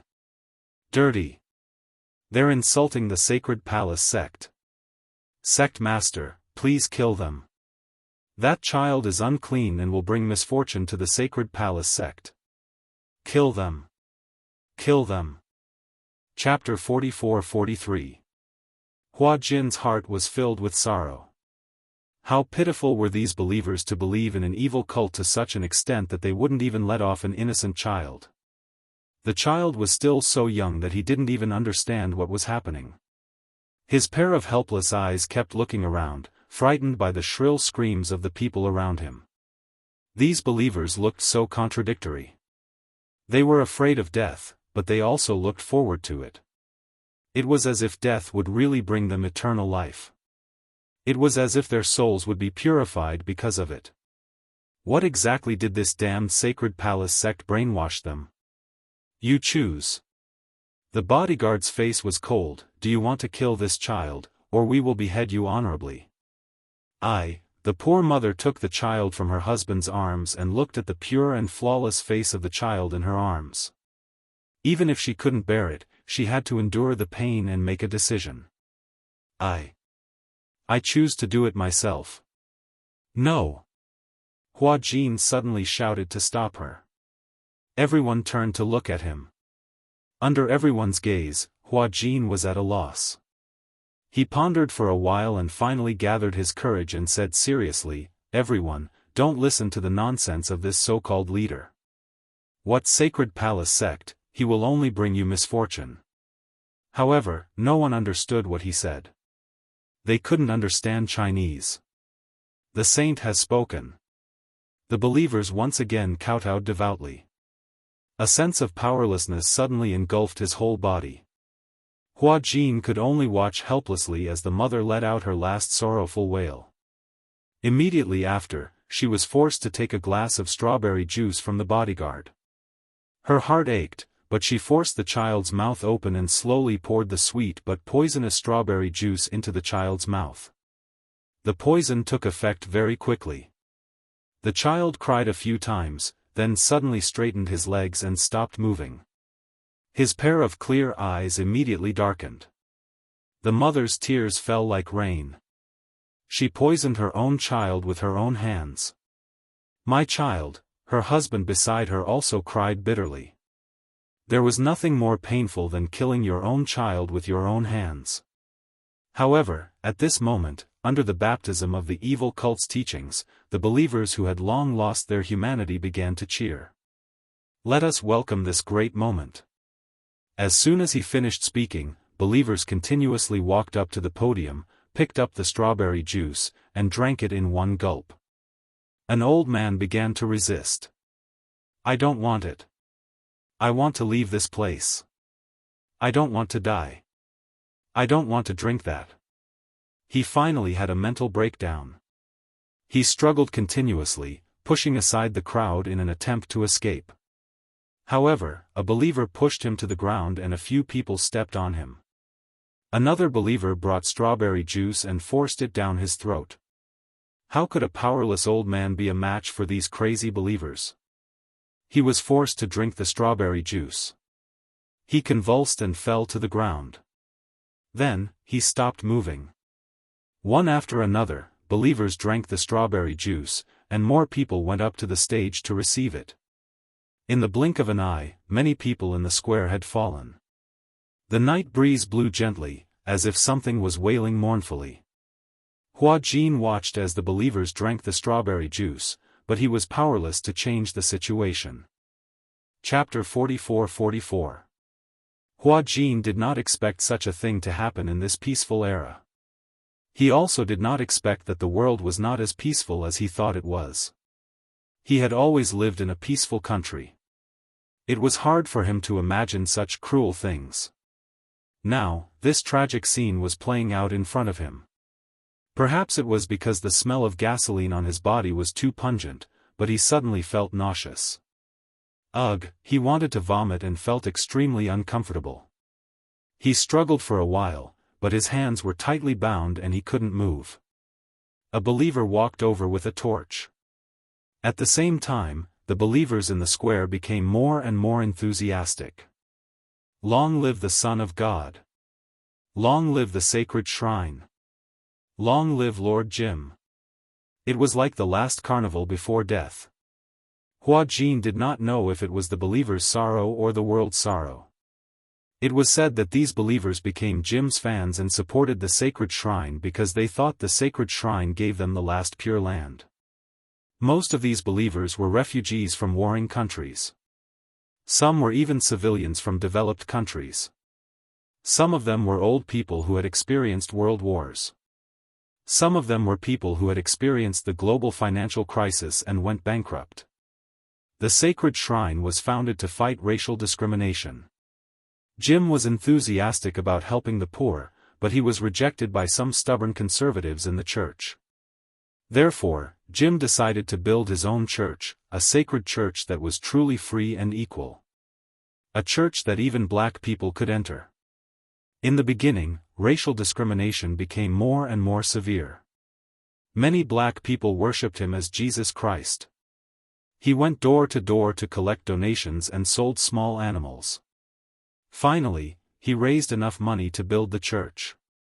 They set up free cafeterias, day care centers, clinics for the elderly, and other social services. However, later on, the sacred shrine became more and more different from traditional Christianity. Its teachings were gradually distorted. Later, Jim moved the core believers to Siena in East Africa. He promised the believers that it would be a tropical paradise without the evil of the outside world. Most of the core believers followed him to Siena. They were forced to work according to Jim's instructions. Everyone worked together to build the sacred shrine. All the believers lived in the sacred shrine isolated from the outside world. They were extremely poor. They had no private property, no personal life, and no space for thoughts. They were closely monitored by Jim's armed guards. Any believer who tried to ask for personal freedom, such as sex without Jim's permission, would be severely punished. If a believer was found to have apostasy, they would be tortured or even deprived of their life. They did not even know that the outside world was not the end of the world they imagined. Jim, on the other hand, lived a life without restrictions. He owned the fruits of the believer's labor. He lived in a luxurious room with all the modern facilities. He could have sex with any male or female believer. The believers were required unlimited worship, loyalty, and absolute obedience to Jim. Chapter 44-45. A pitiful person must have a detestable side. Ignorance was also a sin. Hua Jin's heart gradually sank into despair. He thought that Alice and Natalia should have been rescued. What he was about to face was probably death. At this moment, he suddenly envied those believers. After drinking the strawberry juice that contained hydrogen chloride, they died without much pain. What he was about to face was a raging fire. In the square, some people obediently drank the strawberry juice, while others resisted. However, in the end, those who resisted were shot to death, strangled to death, or injected with cyanide. Jim sat on the throne, trembling as he took out a pistol from the hidden lining of his suit and calmly loaded it. However, when he pressed the muzzle to his temple, his emotions suddenly became agitated. I will be immortal for all eternity. Everyone must follow me. He suddenly shouted, Mother! Mother! Burn the Holy Sun!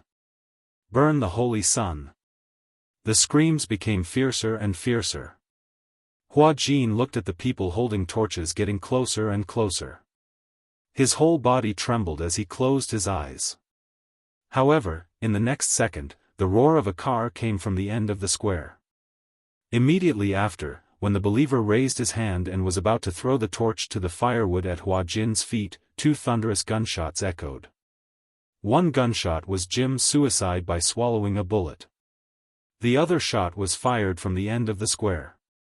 The bullet accurately pierced the believer's wrist. The torch fell to the ground and ignited the oil barrel at his feet. The fire immediately spread. The believer's body was instantly on fire. He screamed and panicked as he rushed to the crowd in the square. Ah, go away.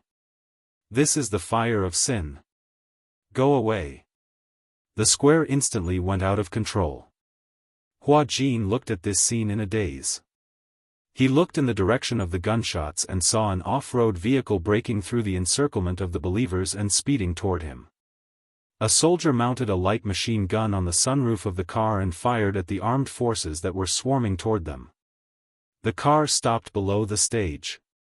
Gong Jie pushed open the car door and got out. With a single stride, he effortlessly stepped onto the stage and walked toward Hua Jin. At this moment, Hua Jin was already shocked speechless. Gong Jie. How are you? When Gong Jie saw the whip wounds all over his body, his eyes were burning with anger. Damn it! What did these people do to him? Did they use private punishment? What are you doing here? It's too dangerous here. If I didn't come, you would have died. But what? Shut up. Gong Jie had a murderous look on his face. His murderous aura was so strong that Hua Jin didn't dare to speak for a while. Gong Jie had just untied the ropes around his arms when Hua Jin caught sight of a believer walking toward Jim from the corner of his eye. At this moment, Jim had already fallen on his cult leader's throne and shot himself. Only his cold body was left. The believer took the gun from Jim's hand and reloaded it. Then, he aimed it in the direction of Hua Jin and Gong Jie.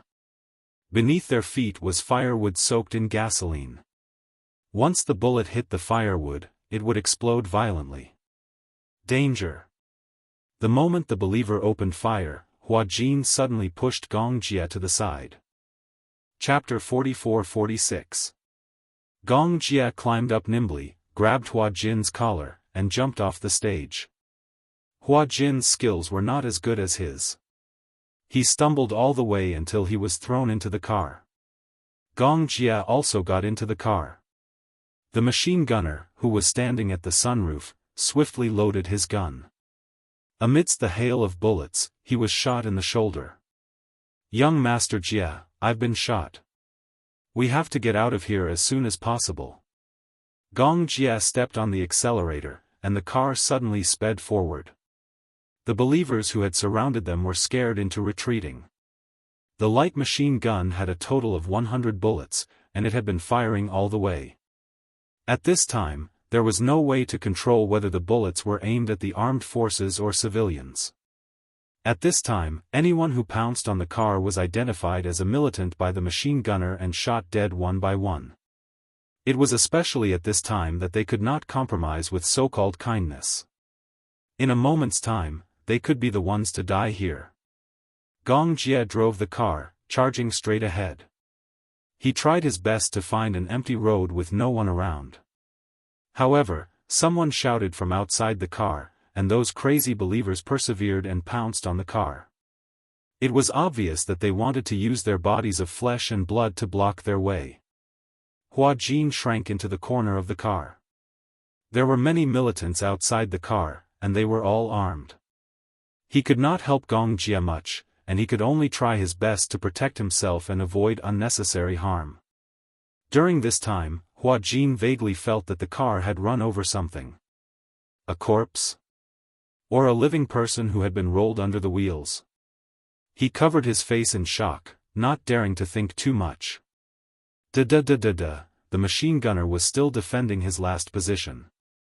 All of a sudden, Hua Jin felt a warm liquid splashing on his face. He looked up and saw that one of the machine gunner's arms had been injured by a bullet. Blood was gushing out endlessly. "You're injured." However, the machine gunner could not hear him. He had followed Gong Jie to rescue Hua Jin. He already knew that following Gong Jie this time would not bode well for him. On the way here, one of his brothers had died in the smoke. He had never thought of leaving alive. He only wanted to use his body of flesh and blood and his astonishing willpower to escort Gong Jie and Hua Jin out of this place. This was his mission. The car left the square without a hitch, and soon left the believers far behind. However, Gong Jie still did not dare to let down his guard. "Leo, how are you?" He looked straight ahead, held the steering wheel, and asked the machine gunner. However, there was no response for a long time. Hua Jin carefully patted the machine gunner's waist, but there was no movement for a long time. An ominous premonition arose in his heart. "Is it important? Are you okay?" He carefully carried Leo back to his seat. Only then did he realize that Leo's throat had been injured by a bullet and was badly mutilated. Blood gushed out, but he still maintained the posture of hugging the machine gun. His eyes were opened in a daze, and his whole body was trembling. With his throat injured, he could no longer speak. Even if the environment was not so harsh, Hua Jin knew that the machine gunner named Leo was probably dead. "What should we do?" "Gong Jie, he's seriously injured." Gong Jie held the steering wheel tightly. His bloodshot eyes looked at Leo through the rearview mirror. Chapter 44-47. Bang! A loud sound was heard. Gong Jie fired. In an instant, the bullet hit the oil stain on the bottom of the car. In an instant, flames spread all the way and surrounded the oil cylinder. The car exploded and flipped over. "Let's go. We can't stay here for long. If the explosion alarms the nearby army, it won't be good if they rush over."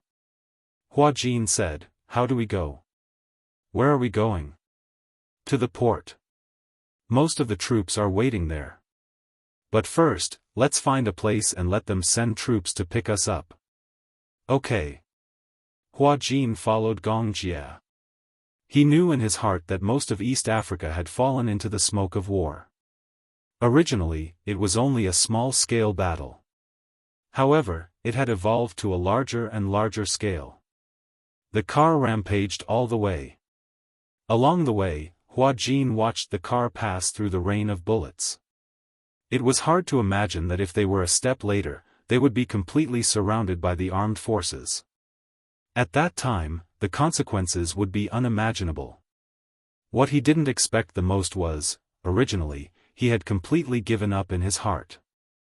However, he didn't expect that Gong Jie would take such a big risk to rush over to rescue him. Was he not afraid of death? Knowing that the whole of East Africa was covered in the flames of war, he dared to drive a jeep into the divine temple. This time, thank you, Hua Jin still had lingering fear. He didn't hide his gratitude at all. Gong Jie turned around and glanced at him. "What are you thanking me for?" "Thank you for rushing over to save me." "Humph." Gong Jie became arrogant. "Do you think I rushed over here to save you?" "What else? If it wasn't for sister repeatedly asking me to take care of you, I wouldn't have bothered." The grateful smile on Hua Jin's face gradually disappeared. This Gong Jie. He even said that he was touched. He was touched for a long time. He didn't expect that it was because of this reason. "Besides, what are you thanking me for? If it wasn't for the grudge between Hurricane and the Divine Temple, you wouldn't have been implicated." "Grudge? How could the divine temple have a grudge with Hurricane? Hua Jin took a few steps forward. What's going on?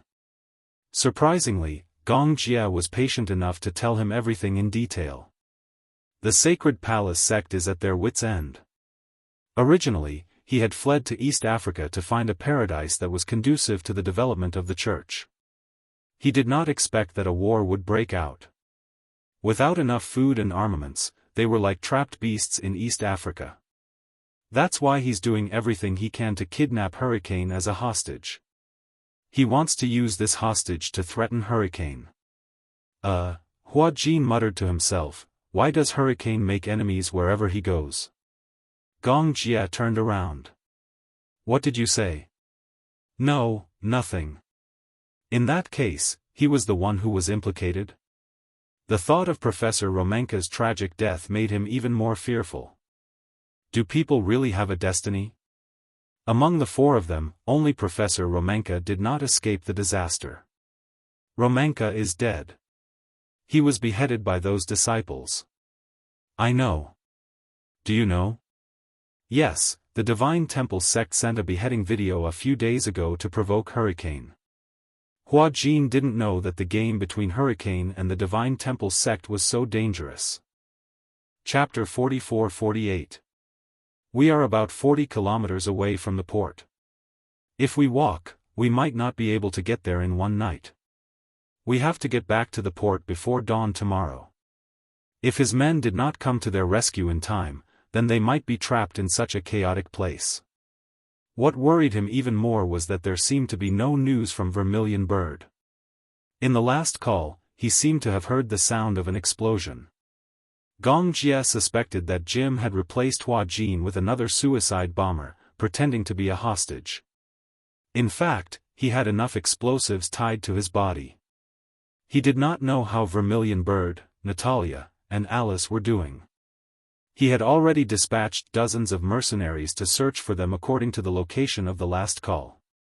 So far, there was no feedback. However, Gong Jia was not worried about Vermilion Bird and the others. His most important goal now was to get Hua Jin out of here safely. However, these 40 kilometers on foot was nothing for him. Normally, 40 kilometers was just one of his training subjects. But for Hua Jin, although 40 kilometers was really long, under the control of the desire to survive, it could always stimulate his infinite potential. In order to survive, 40 kilometers was nothing at all. The scary thing was that he did not know what he would encounter on this 40 kilometers road. Put this on. Gong Jia handed him a bulletproof vest.